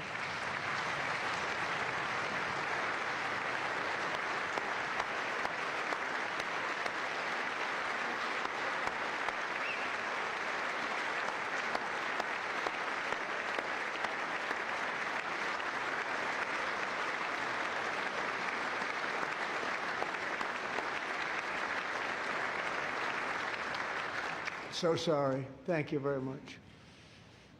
A great young lady. I saw reports that were like, perfect. She was perfect. Serving alongside Sarah that day was Staff Sergeant Andrew Wolf. The terrorist shot Andrew in the head, and no one thought he could possibly make it. The two of them, Sarah and Andrew, both shot violently in the head. Neither was expected to make it. They weren't even given a chance, except his wonderful mother, named Melody, who I spoke to the same night, and she was so positive. The doctors thought that Andrew was gone, but his mother said, no, no, Mr. President, Andrew will be fine. He's going to make it. I've never seen anything like it. I mean, he was given almost no chance. She said, I have no doubt, sir, he's going to be okay. This was a conversation that I had with her that night, with her son laying helplessly in bed, blood all over. Everybody is praying, she said, sir, he will be okay. The doctors didn't understand what she was saying, and after looking at the results of the damage done, neither did I. She was so strong and conclusive that even Andrew's great father felt she didn't really understand the gravity of the situation. But she turned out to be right. Right, Melody? She turned out to be right.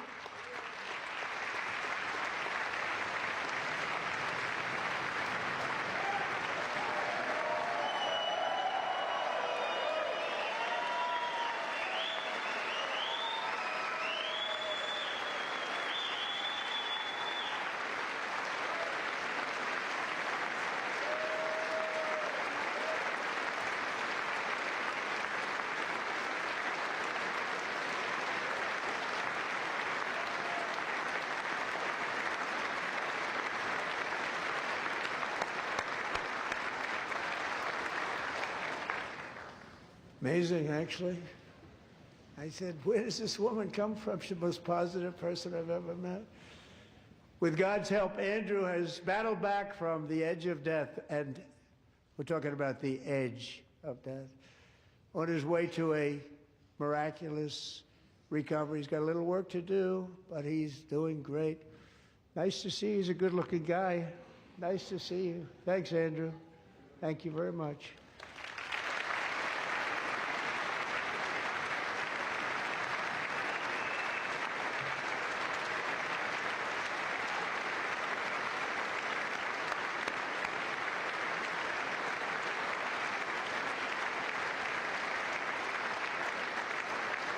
So, Andrew, while you're up, now I'm going to ask a highly respected General James Seward to present Staff Sergeant Andrew Wolf and the great family of Sarah Beckstrom with the award created by our late great President George Washington himself. It's called the Purple Heart.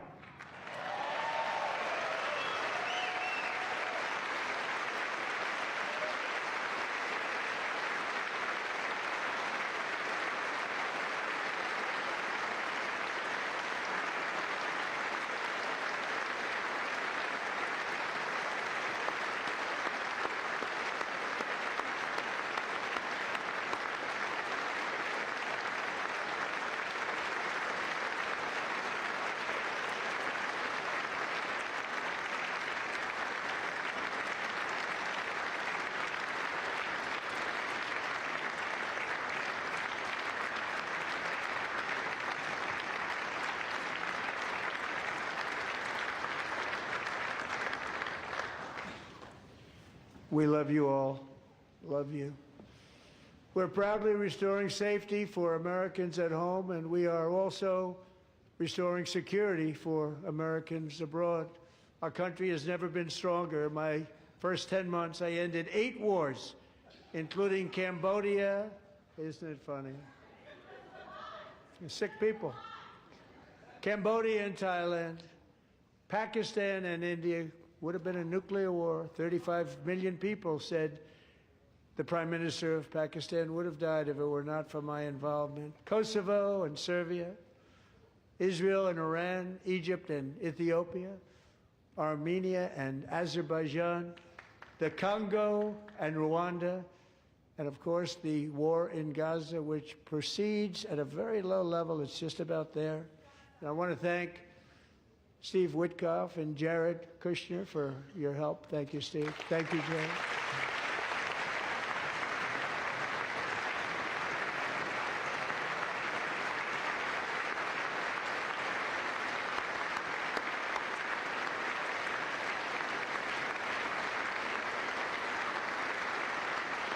And I also want to thank the man they report to, Secretary of State Marco Rubio. Thank you, Marco.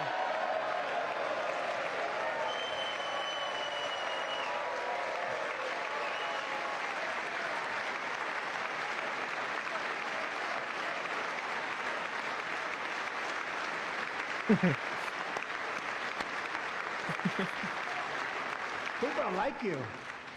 You know, Marco got 100% of the votes when he was in Marco always looks nervous. I think our next one was about 54%. And some of the Democrats are now saying, I can't believe we approved that guy. And he said it's an honor that they feel that way, right, Marco? You have done a great job, great Secretary of State. I think he'll go down as the best ever.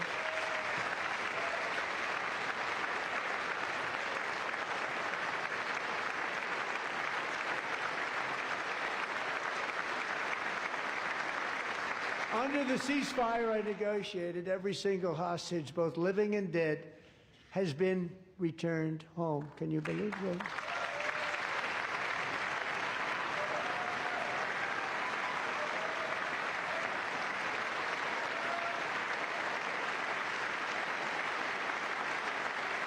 Nobody thought it was possible. Nobody thought that was possible. Both living and dead, and those parents who had a dead son, their boy, they'd always tell me their boy, they wanted him as much as though he were living. That was an amazing period of time. And they came back, and when we got all of the living hostages back, and many, many before them, but I always said those last 20 are going to be very tough, but we got many, many more, hundreds. But I said those last 20 are going to be tough. We got them back, but we only got back 14 or 15 of the dead of the 28. And believe it or not, Hamas worked along with Israel, and they dug, and they dug, and they dug. It's a tough thing to do, going through bodies all over, passing up 100 bodies sometimes for each one that they found. Tough job. And they finally got it back to 27.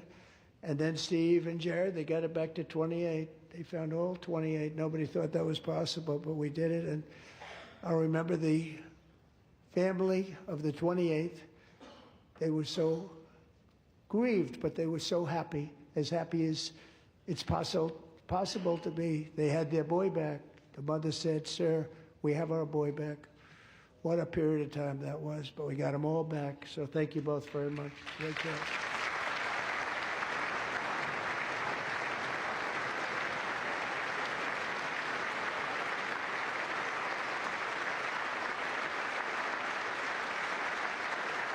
And we're working very hard to end the 9th war, the killing and slaughter between Russia and Ukraine, where 25,000 soldiers are dying each and every month. Think of that, 25,000 soldiers are dying a month. A war which would have never happened if I were president. On which side exactly? Because as president, I will make peace wherever I can, but I will never hesitate to confront threats to America wherever we must. That's why in a breakthrough operation last June, the United States military obliterated Iran's nuclear weapons program with an attack on Iranian soil known as Operation Midnight Hammer. They obliterated it so hard. Okay, mind you, they're talking about attacking Iran again because they're close to developing nuclear weapons again. So I don't know how successful that first strike was.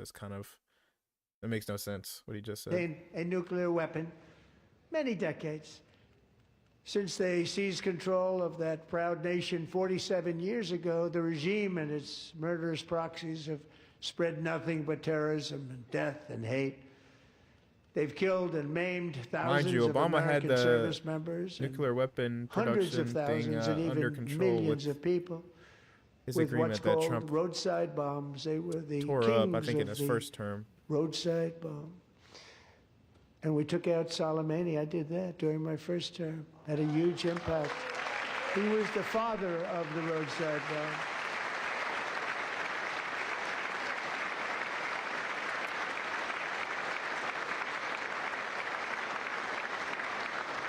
And just over the last couple of months with the protests, they've killed at least, it looks like, 32,000 protests. 32,000 protesters in their own country. They shot them and hung them. We stopped them from hanging a lot of them with the threat of serious violence. But this is some terrible people. They've already developed missiles that can threaten Europe and our bases overseas, and they're working to build missiles that will soon reach the United States of America.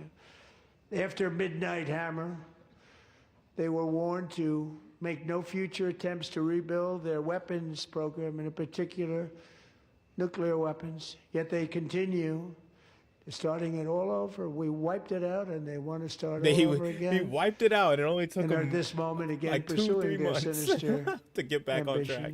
We are in negotiations with them. They come want on. to make a deal, but we haven't heard those secret words. We will never have a nuclear weapon. My preference.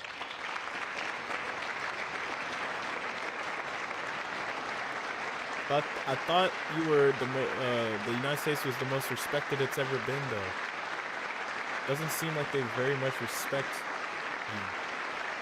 My You preference destroyed is their to solve nuclear this program and they problem just through rebuilt it in like diplomacy. 3 months. So But one thing is certain, I will never allow the world's #1 sponsor seem like a of lot of terror, which respect they are there. by far, to have a nuclear weapon. Can't let that happen.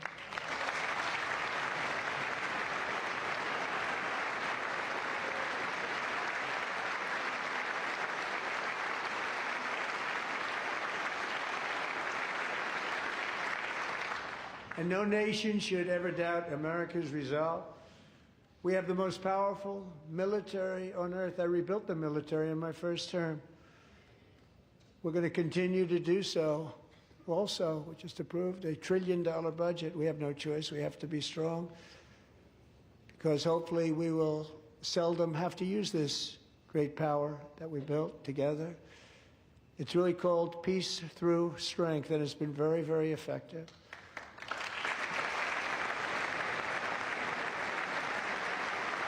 I don't know, man. You've just been kind of acting like a bully. Just picking on weaker countries, So really. thanks to Republican in Congress, we're investing that record number of dollars, have no choice, in the United States Armed Forces. Also creating a lot of jobs, but we're not even doing it for that reason. Because as I said, we have more jobs, more people working today than ever before in the history of our country. Lindsey. And NATO countries are friends and allies. They are. They're our friends and they're our allies. Have just agreed at my very strong request What's up with his tongue, man? to pay 5% of GDP for military defense rather than the 2%, which they weren't crazy paying. We were faces paying on for almost this, all of NATO. State of the Union. Now they're paying 5 as opposed to not paying 3.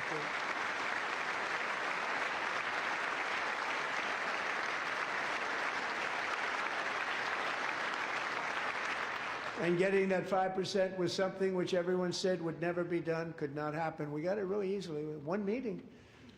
And big difference between 2% that's not paid. We were paying the freight of many of them. Very few were paid up. Now 5% then they're paid. And everything we send over to Ukraine is sent through NATO, and they pay us in full. They pay us totally in full. Nancy is here. Every branch of our armed forces is setting records That's funny. for recruitment. This is so exciting. And every service member recently. Okay.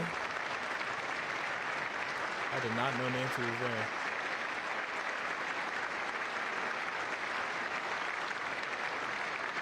And every service member recently received a warrior dividend of $1,776.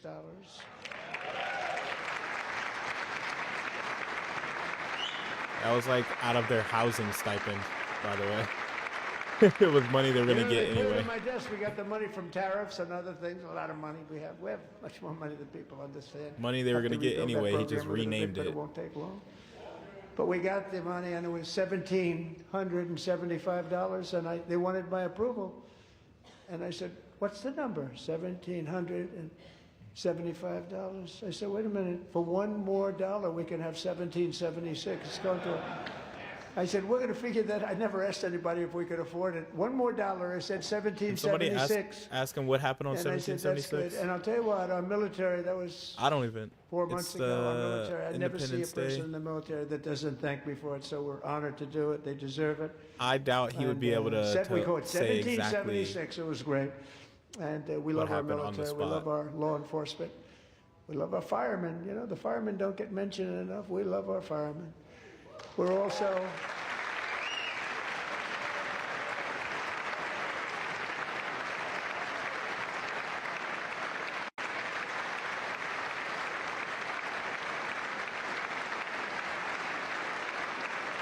We're also restoring American security and dominance in the Western Hemisphere, acting to secure our national interests and defend our country from violence, drugs, terrorism, and foreign interference. For years, large swaths of territory in our region, including large parts of Mexico, really large parts of Mexico, have been controlled by murderous drug cartels. That's why I designated these cartels as foreign terrorist organizations, and I declared illicit fentanyl as a weapon of mass destruction.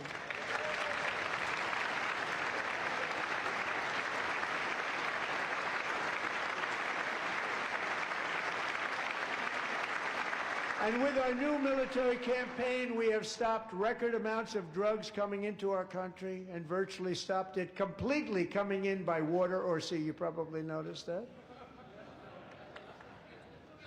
We very seriously damaged their fishing industry also. Nobody wants to go fishing anymore. We've also taken down one of the most sinister cartel kingpins of all. You saw that yesterday. In January,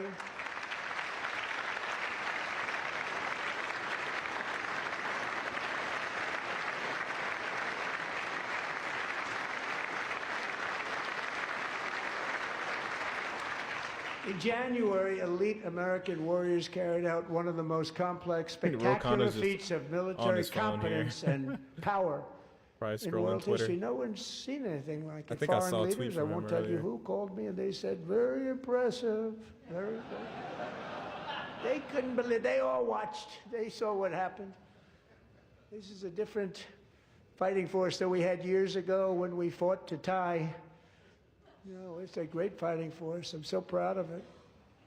Look at Space Force. Space Force is my baby, because we did that.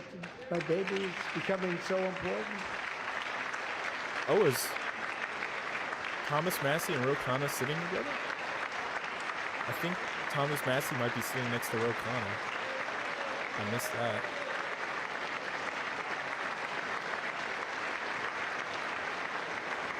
And America's armed forces overwhelmed all defenses and utterly defeated an enemy, good fighters, to end the reign of outlaw dictator Nicolas Maduro and bring him to face American justice.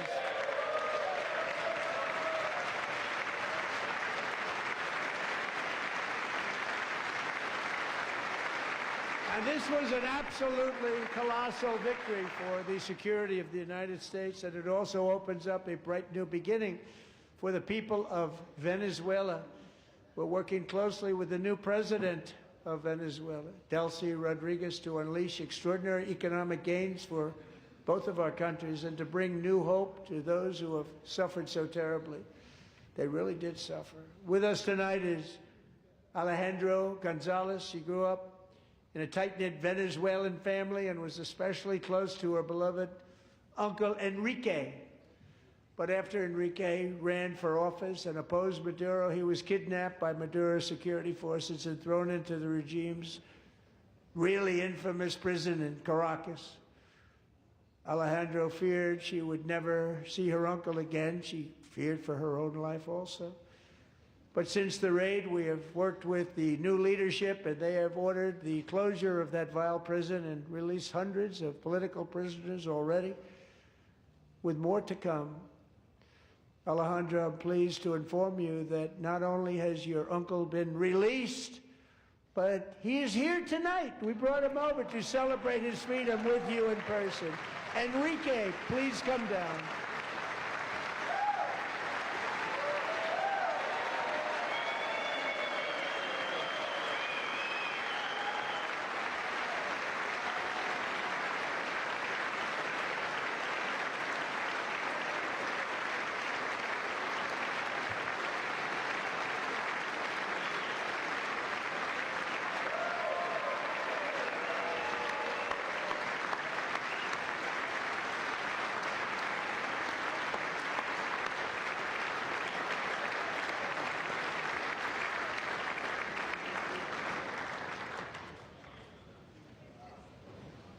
Thank you, Enrique. Have a good time.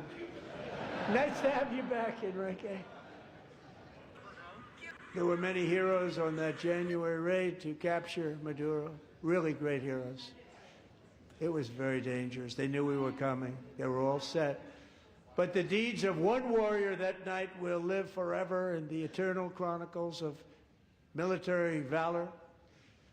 Chief Warrant Officer 5, Eric Slover, planned the mission and was the flight lead in the cockpit of the first helicopter. A big, beautiful, powerful helicopter. It was a massive Chinook carrying, as you can imagine, many, many American warfighters. Wearing the dog tags, his wife Amy had blessed with holy water before he left. She knew it was going to be a rough one. Eric steered the Chinook under the cover of night and descended swiftly upon Maduro's heavily protected military fortress. This was a major military installation. Fortress. protected by thousands of soldiers and guarded by Russian and Chinese military technology. How did that work out? Not too good. While preparing to land, enemy machine guns fired from every angle, and Eric was hit very badly in the leg and hip, one bullet after another. He absorbed 4 agonizing shots, shredding his leg into numerous pieces. And yet, despite the fact that the use of his legs was vital to successful helicopter flight, legs are the most important part of flying a helicopter, to deliver the many commandos who would capture and detain Maduro was the only thing Eric was thinking about. Then, even as he was gushing blood, which was flowing back down the aisle, helicopter lands at a steep angle. The machine gun stood right in front of him. They were right in front of him, 2 machine gunners who escaped the wrath of the previous planes. Eric maneuvered his helicopter with all of those lives and souls to face the enemy and let his gunners eliminate the threat. Turned the helicopter around so the gunners could take care of business, saving the lives of his fellow warriors from what could have been a catastrophic crash deep in enemy territory. Only after safely landing the helicopter with all the warriors aboard in the exact right spot, which was vital to the mission. We probably would have had to maybe cancel the mission if that didn't happen. Eric told his co-pilot, also wounded, but not as gravely, to take over. I'm about ready to pass out. The success of the entire mission and the lives of his fellow warriors hinge on Eric's ability to take searing pain. It was unbelievable what's happened to his legs, of the bullets, and keep on flying and landing, and people knew what was happening. Everybody in the back of the helicopter knew because they saw the blood pouring down the aisle. Chief Warrant Officer Slover is still recovering from his serious wounds, but I'm thrilled to say that he is here tonight with his wife, Amy. Eric and Amy, come on in.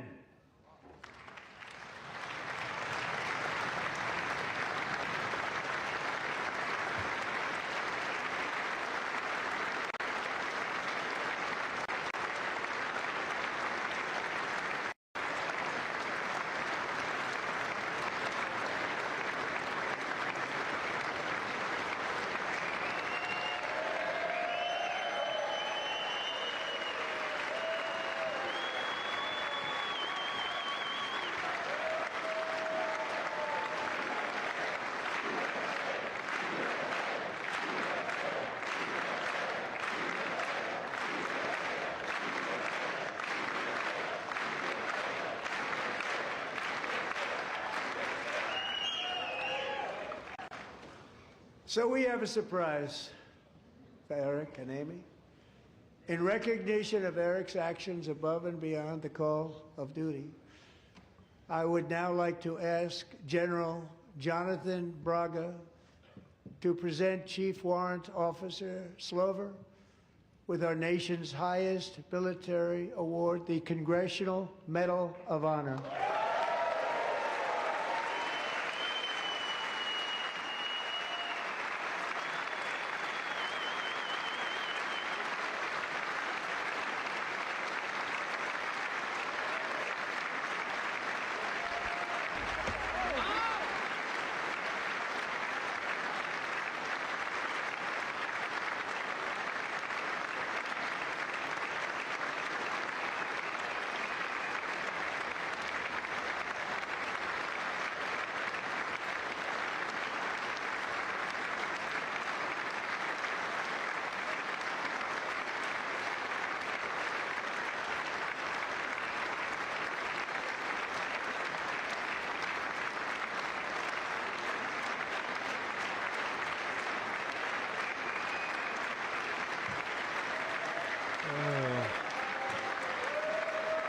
The virtue signaling is crazy.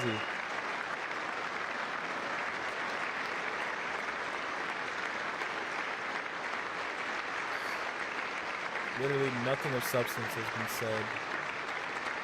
It's been like Well, an thank hour. you very much, Eric and Amy. Great to get to know you. I met with them and with a lot of their fellow warriors at Fort Bragg recently. You notice the name Fort Bragg. We have it back. We brought it back. We won the First World War with it, the Second World War with it, and then they decided to change the name. So we changed it back. Everybody wanted to change back too. And 10 of Eric's fellow warriors from that incredible night of victory will also be receiving medals at a private ceremony that will soon be held at the White House. And Eric will be there. Thank you.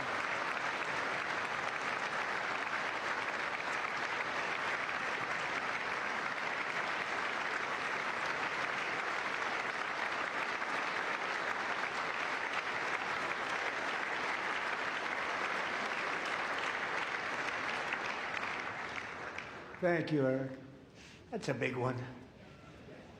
Tonight we've celebrated many truly extraordinary American patriots, but there is one last living legend to honor before we go. He is one he's about to be more done. heroic American aviator, Navy fighter pilot. Royce Williams served in World War II, Korea, Vietnam, flying more than 220 missions. In the skies over Korea in 1952, Royce was in the dogfight of a lifetime, legendary dogfight. Flying through blizzard conditions, his squadron was ambushed by 7 Soviet fighter planes.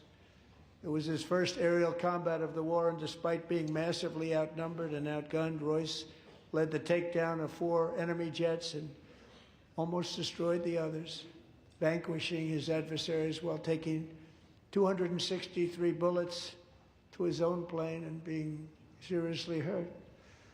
His story was secret for over 50 years. He didn't even want to tell his wife, but the legend grew and grew. But tonight, at 100 years old, this brave Navy captain is finally getting the recognition he deserves. He was a legend long before this evening. Royce, please stand up, and I will ask the First Lady of the United States to present Captain Royce Williams with his Congressional Medal of Honor.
Thank you, Royce, and thank you, Eric. I've always wanted the Congressional Medal of Honor, but I was informed I'm not allowed to give it to myself, and I wouldn't know why I'd be taking it, but if they ever open up that law, I will be there with you someday. But you know, that's our highest honor, Congressional Medal of Honor, and that's a big thing, and it's an honor to be in the same room with you. Thank you both very much, Eric. Thank you.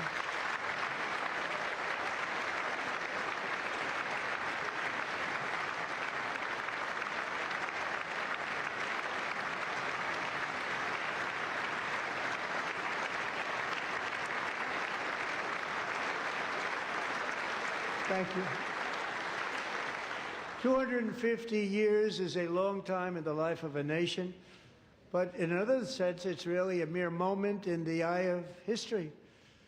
Two of the gentlemen we met in the gallery this evening took their first breaths 1 century ago, 100 years before that, on July 4th, 1826, the author of the Declaration of Independence, brilliant, Thomas Jefferson, drew his last breath. Just a single long human lifespan separates the giants who declared and won our independence from the heroes who stand among us tonight. Everything our nation has done, everything we have achieved, has been the work of those few great lifetimes.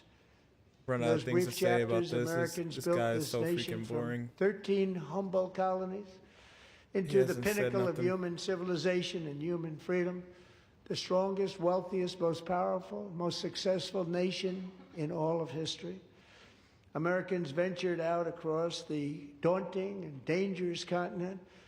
We carved paths through an unforgiving wilderness, settled a boundless frontier, and tamed the beautiful but very, very dangerous Wild West. From empty marshes and wide open plains, we raised up the world's greatest cities. Together, we mastered the world's mightiest industries and shattered history's monstrous tyrannies. And we liberated millions from the chains of fascism, communism, oppression, and terror.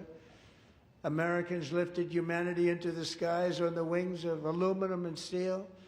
And then we launched mankind into the stars on rockets powered by sheer American will and unyielding American pride.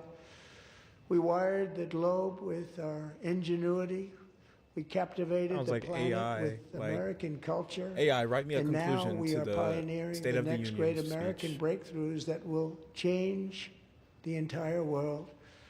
All of this and so much yapping. more is the enduring legacy, unmatched glory of the hardworking patriots who built and defended this country and who still carry the hopes and freedoms on all of humanity's backs. For years they were forgotten, betrayed, and cast aside, but that great betrayal is over and they will never be forgotten again, because when the world needs courage, daring, vision, and inspiration, it is still turning to America. And when God needs a nation to work his miracles, he knows exactly who to ask. There is no challenge Americans cannot overcome, no frontier too vast for us to conquer, no dream too bold for us to chase, no horizon too distant for us to claim. For our destiny is written by the hand of providence, and these first 250 years were just the beginning. From the rugged border towns of Texas to the heartland villages of Michigan, from the sun-kissed shores of Florida to the endless fields of the Dakotas, and from the historic streets of Philadelphia to right here in our nation's capital, Washington, D.C., the golden age of America is upon us. The revolution that began in 1776 has not ended. It still continues because the flame of liberty and independence still burns in the heart of every American patriot. And our future will be bigger, better, brighter, bolder, and more glorious than ever before. Thank you, God bless you, and God bless America.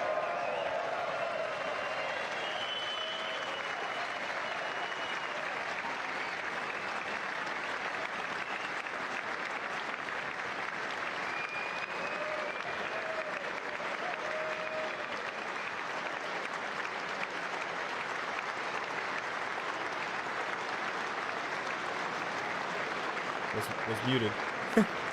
But yeah, I gotta say this is not Trump's best performance.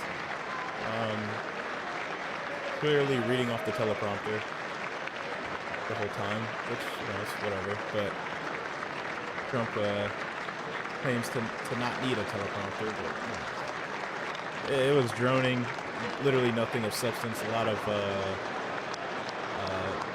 virtue signaling.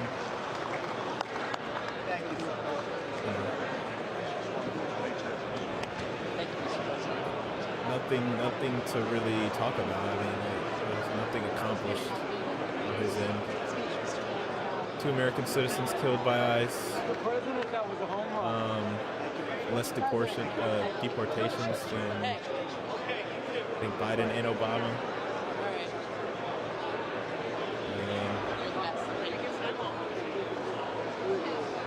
Prices are up.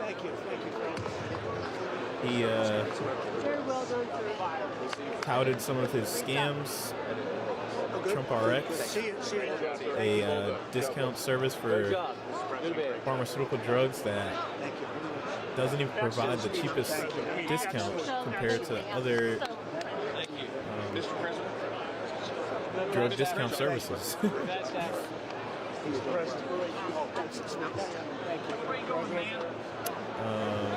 He lambasted the Supreme Court for their decision on tariffs, which, you know, he can disagree, but it seemed to like make an illusion that he's going to try to like continue with the tariffs, which would be interesting to see. I'm not sure. I don't know. He said we took in billions of dollars from tariffs, which is a significant downgrade from trillions of dollars that he said we took in from tariffs previously. America loves you, Loss. Thank you. It was amazing. America loves you. Oh, look at this guy. I want that tie. Give me that tie. Thank you.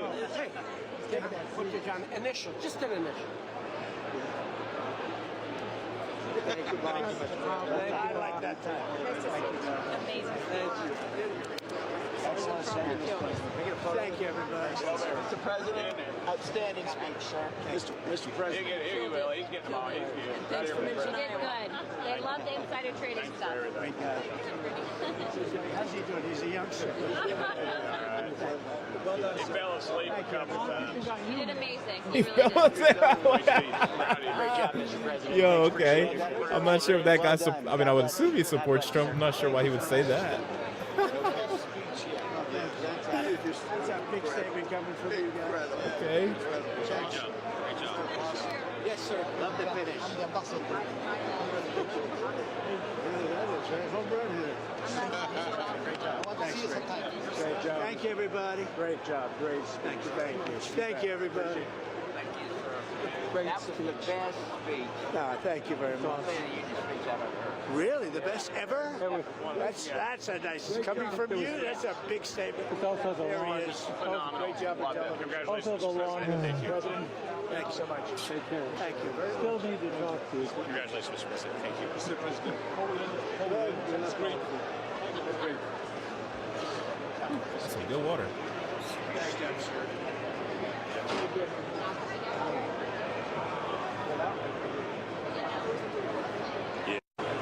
Whole lot of nothing. Yeah. Let me see if I can find the Democrat Can we go out? State of the Union.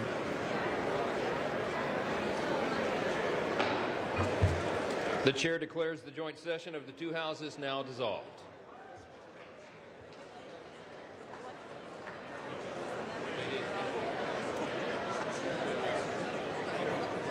All right, buddy.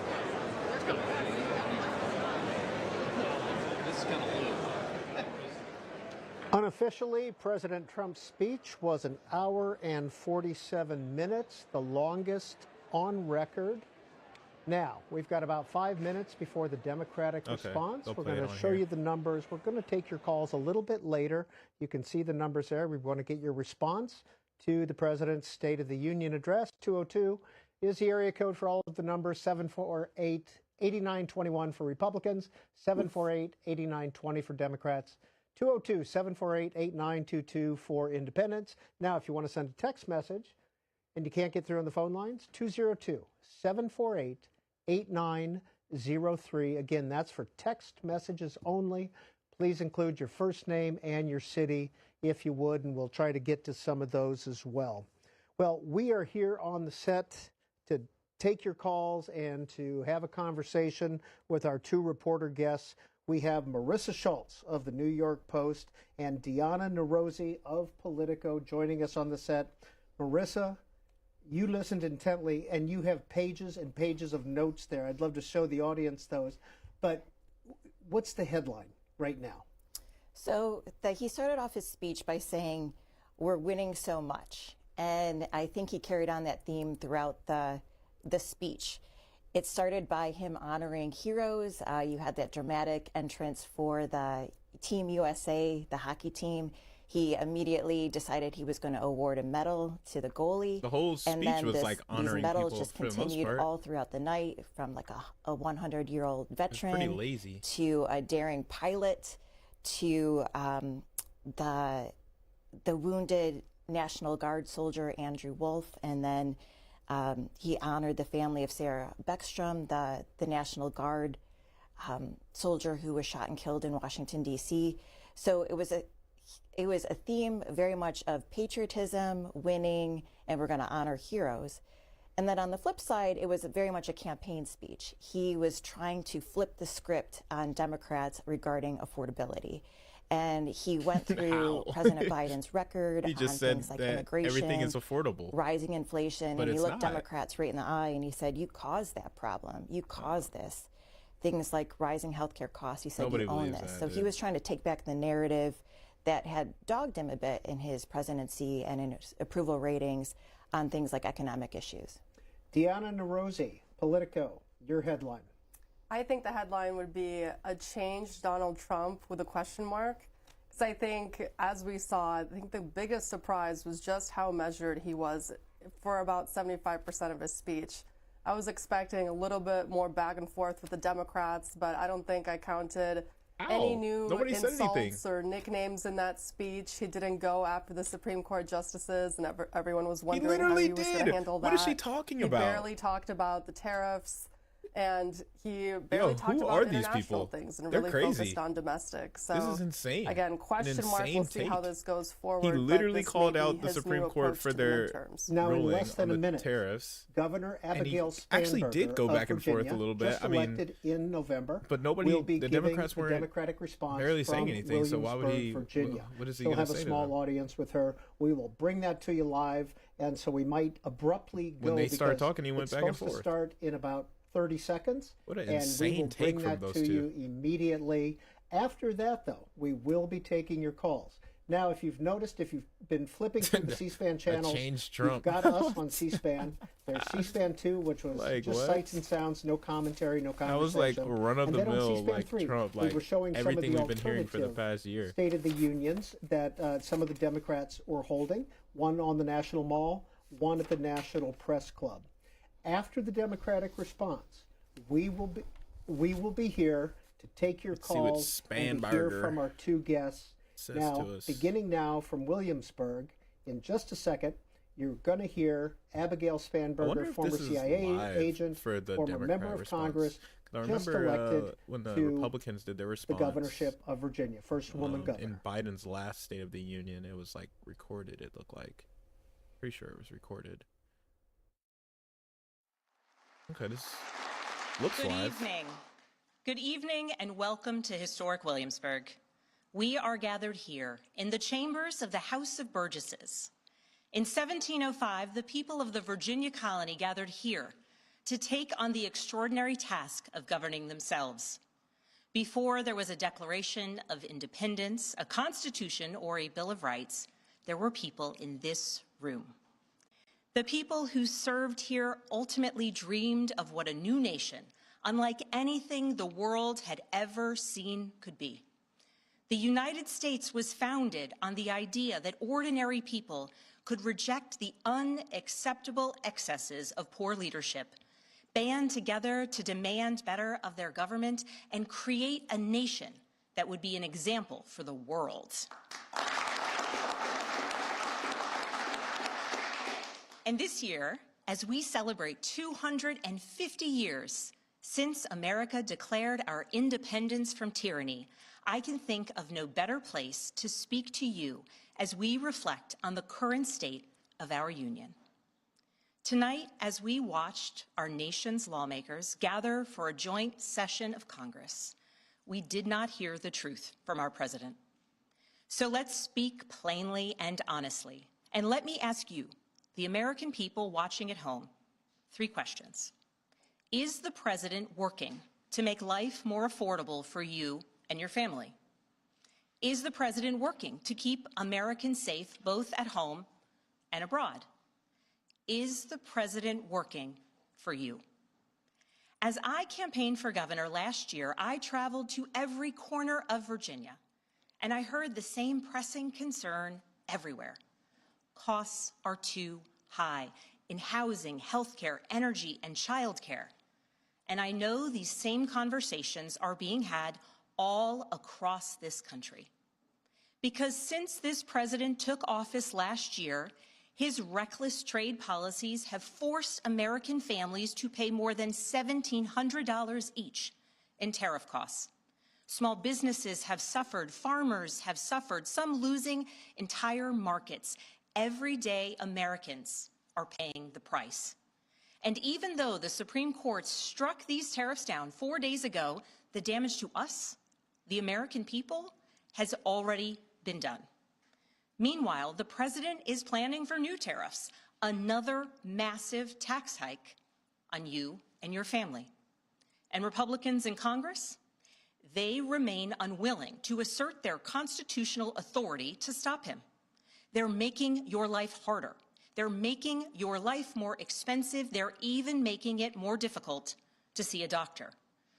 Rural health clinics in Virginia and across the country are already closing their doors thanks to the so-called One Big Beautiful Bill, championed by the president and Republicans in Congress. And tonight, the president celebrated this law, the one threatening rural hospitals, stripping health care from millions of Americans and driving up costs in energy and housing, all while cutting food programs for hungry kids. But here in Virginia, I am working with our state legislature to lower costs and make the Commonwealth more affordable. And it's not just me. Democrats across the country are laser focused on affordability in our nation's capital and in state capitals and communities across America. In the most innovative and exceptional nation in the history of the world, Americans deserve to know that their leaders are focused on addressing the problems that keep them up at night. Problems that dictate where you live, whether you can afford to start a business or whether you have to skip a prescription in order to buy groceries. So I'll ask again, is the president working to make life more affordable for you and your family? We all know the answer is no. I grew up in a house of service. My mother was a nurse, and my father was a career law enforcement officer. I began my career by following in my father's footsteps as a federal agent, working money laundering and narcotics cases. I worked side by side with local and state police to keep our community safe and to uphold and enforce the law. Law enforcement officers across the country know that it is a unique responsibility to do the serious work of investigating crimes, comforting victims, and making arrests. It's about building trust, and that requires an abiding sense of duty and commitment to community. And yet, our president has sent poorly trained federal agents into our cities, where they have arrested and detained American citizens and people who aspire to be Americans. And they have done it without a warrant. They have ripped nursing mothers away from their babies. They have sent children, a little boy in a blue bunny hat, children to far-off detention centers. And they have killed American citizens in our streets. And they have done it all with their faces masked from accountability. Every minute spent sowing fear is a minute not spent investigating murders, crimes against children, or the criminals defrauding seniors of their life savings. Our president told us tonight that we are safer because these agents arrest mothers and detain children. Think about that. Our broken immigration system is something to be fixed, not an excuse for unaccountable agents to terrorize our communities.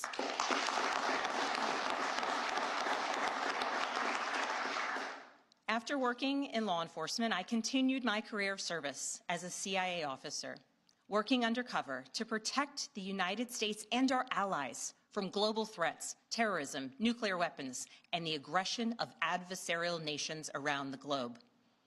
But as the president spoke of his perceived successes tonight, he continues to cede economic power and technological strength to Russia, bow down to China, bow down to a Russian dictator, and make plans for war with Iran. You. That's Here's not said the enough. truth. Over the last year, through DOJ, mass firings, and the appointment of deeply unserious people to our nation's most serious positions, our president has endangered the long and storied history of the United States of America being a force for good. So I'll ask again, is the president working to keep Americans safe, both at home and abroad? We all know the answer is no. In his speech tonight, the president did what he always does. He lied, he scapegoated, and he distracted. And he offered no real solutions to our nation's pressing challenges, so many of which he is actively making worse. He tries to divide us. He tries to enrage us, to pit us against one another, neighbor against neighbor. And sometimes he succeeds. And so you have to ask, who benefits from his rhetoric, his policies, his actions, the short list of laws he's pushed through this Republican Congress? Somebody must be benefiting. He's enriching himself, his family, his friends. The scale of the corruption is unprecedented. There's the cover-up of the Epstein files, the crypto scams. I was going to say, they got to name to it. Foreign princes for airplanes and billionaires for ballrooms. Putting his name and face on buildings all over our nation's capital. This is not what our founders envisioned, not by a long shot. That's good stuff right there. So I'll ask again, is the president working for you? We all know the answer is no. But here's the special thing about America. On our 250th anniversary, we know better than any nation what is possible when ordinary citizens, like those who once dreamed right here in this room, reject the unacceptable and demand more of their government. We see it in the determination of students organizing school walkouts all across the country, whose voices are becoming so powerful that the governor of Texas seeks to silence them. We see it in the bravery of Americans in Minnesota standing up for their communities, from peacefully protesting in sub-zero temperatures to carpooling children to school so that their immigrant parents are not ripped away from them in the parking lot. As a mother of 3 school-aged daughters, I am inspired by their bravery, but I am sickened that it is necessary. And Americans across the country are taking action. They are going to the ballot box to reject this chaos. With their votes, they are writing a new story, a more hopeful story. In November, I won my election by 15 points.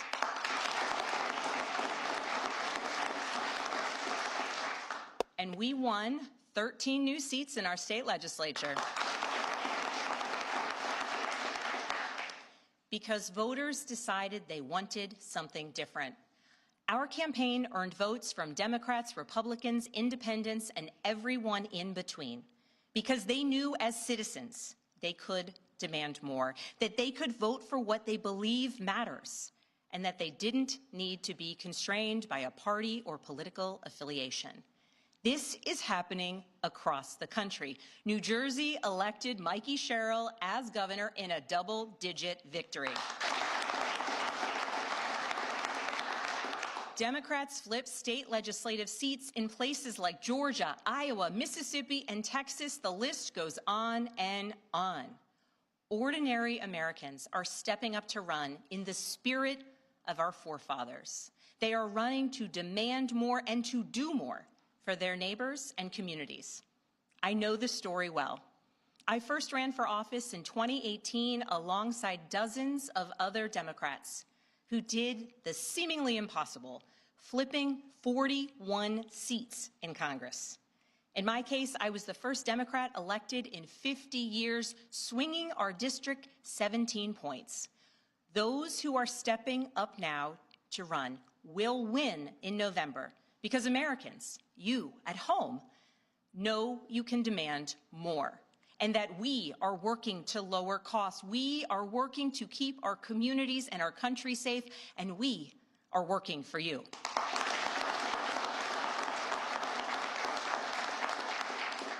In his farewell address, George Washington warned us clapping is a little about the bit possibility robotic. of, quote, cunning, ambitious, and unprincipled men rising to power.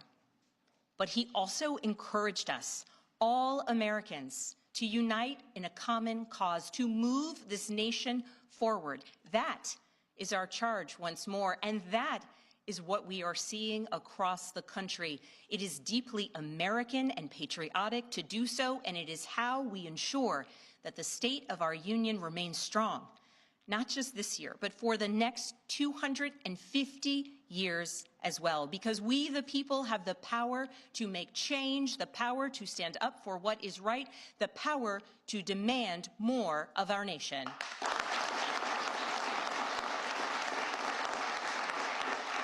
May God bless the Commonwealth of Virginia, and may God bless the United States of America.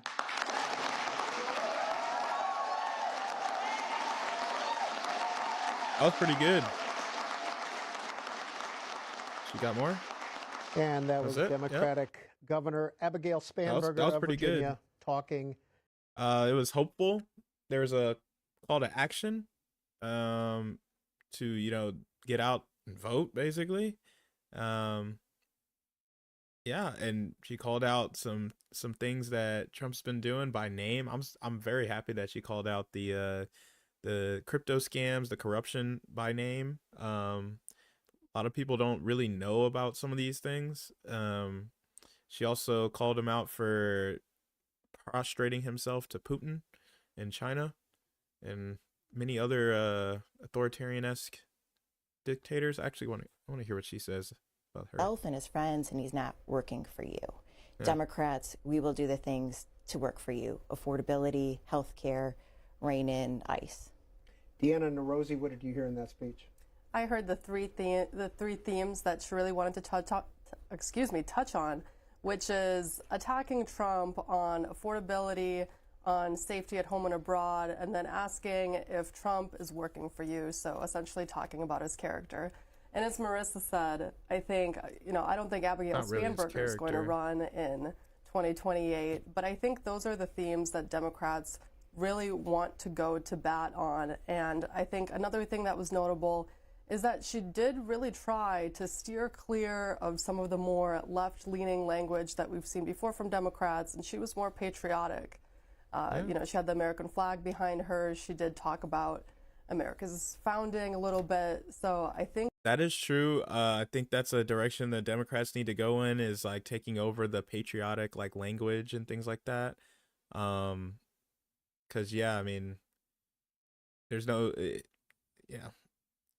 I think we can very much occupy that aspect of the conversation, especially given this administration is doing things like censoring free speech with protests, and people speaking out online, things like that, censoring them online.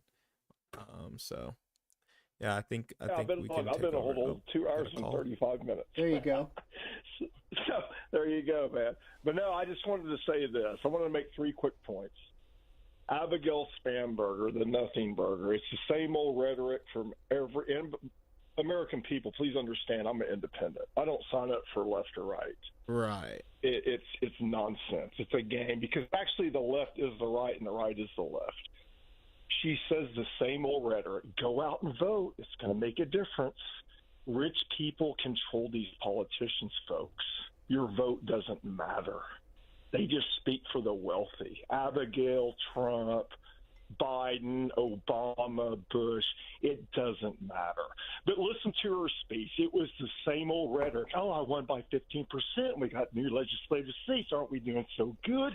If you sign up for Team Democrat, we're going to be amazing. Hey, Mark, what did you think of President Trump's speech? Well, let me tell you. I'll tell you. Okay, so the second thing. Okay, so I'm an Eagle Scout. I'm from Tulsa, Oklahoma. I was in Troop 26. Bill Schaefer was the All right, man, get on with it. I gave my Eagle Scout award away when I was in my early 30s. I'm 56 years old right now. Awards mean nothing to me. It's a facade of nonsense. Okay. I mean, good for these people that got their awards. Okay, I see. It's kind of cool that they got applauded for yeah, what he's they've speaking done. to Trump was just virtue and signaling some of the with stuff is pretty amazing. padding with all the honoring but a bunch of people. He just throws these medals out like my Scoutmaster did, and when I was in Troop 26. I mean. All right, Mark, that's point number 2. What's point number 3? Okay, number 3 is this. Okay, so during the pandemic, Trump, like, on national TV announced that Mike Pence was going to be like the COVID guy in 2020, in March of 2020, and it looked like Mike Pence was like surprised by it. and then by November of 2020, or actually by January 6th of 2021, people were wanting to hang him.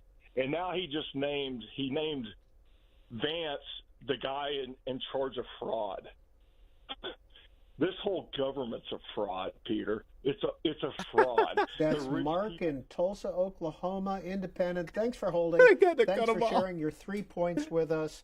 Marissa Schultz, what did you hear from that caller? I heard a caller that was thinking things don't really matter that much. Like, government can do this. It could be this party or that party, but there's a lot of doubt that the government is working for you. I will say on just more of like a political point, he was making the point that these speeches don't really matter. And I will say for the people who tend to do these rebuttals, those are the speeches that people actually tend to forget unless something really dramatic happens or it becomes a subject of a Saturday Night Live skit. They're more memorable. These rebuttal speeches are more memorable if it's like Rubio taking a drink of water or Katie Britt being on Saturday Night Live for like this auditioning for the quote scary mom. It's like the gaffes that people remember, not necessarily the substance of the speech itself. Rory is next in Sun City, California. All right, we'll do one more call. Rory, go ahead. What'd you think of the president's speech? Thank you. I got 3 quick points. I thought it was excellent, very, very substantive. Nobody talked about the big elephant in the room is the elite liberal media and what role they play. They're the offensive team on the left, and the Democrats are the defensive team on the left. So Republicans got to beat both the Democrats and the elite liberal media to win any election. That's just a fact. Also, with the Democrats, with their actions or inactions, whatever. Trump astutely illuminated how extreme they are on all the issues, and they get away with that because the elite liberal media protects them, and so they can get away with those extreme positions, and nobody says anything. But they are the extreme party. Now, also about affordability, they bring up the Democrats. Well, how are you going to be more affordable when you're the party of big government, more bureaucrats, and higher taxes? That's Rory in Sun City, California. Deanna Narosi of Politico. Is there a disconnect between the media gatekeepers and the American public? Do you see that? I think a lot of people feel that. I think to the caller's point on affordability, we saw Spanberger talking about affordability. I think that is the #1 issue on American minds right now. Of course, Trump really tried to highlight that. And I think going forward, Spanberger, you know, she spoke about it, but I don't know if she offered any solutions as well. What So solution did I Trump think offer? When people watch the media and, you know, look at politics, I think they want to see the impact at I home. agree with that, though. See like, who's going I mean, to deliver on those. But it's And, supposed to be you know, short and these snappy. next Trump few spoke months, for we'll just 2 have to see hours and which didn't say policies come anything out on about both sides. affordability. If we go to He mentioned Politico.com that in the it's morning, will good, we see an that the article by affordability Deanna DeRosa? is there's We'll it's see. low, like, I high did some of affordability. the responses from High the Republican affordability. side and He just says and whatever. how they reacted to Trump's speech tonight. Marissa Schultz, if we go to All right. NewYorkPost.com, will we see a Marissa? Okay, this is pretty dumb, but all right, I'm gonna call it a night. That was pretty pathetic on Trump's end. A lot of nothing, big nothing burger, it seemed like. I kind of like the Democrat speech compared to others. I thought it was hopeful. I thought it was you know, like I said, had a good call to action. But to one of the callers' points, I mean, you know, I think there is a stark difference between the two parties, but Democrats, they need a stronger message. It does need to be stronger, and it can't be vague. We got to make sure that Trump is the one that's vague and pandering, and we have to be, you know, very pointed and have a good narrative, a good story to tell, with real points. And I think that was a good start with the speech. Spanberger definitely brought up some good hard points to speak on. It wasn't completely vague and hollow, but as far as like things like affordability, we need some points of action as to tell the American people, like, hey, we're gonna do this to improve affordability. And it's, you know, it's not an easy answer. It's far more complex than that can be put into like one word. But unfortunately, a lot of people don't understand that, and they want to hear something, so we got to give them something. But other than that, I thought Spanberger did good and Trump did terribly. So yeah, that'll be it. And I'll be on tomorrow doing some racing. See ya.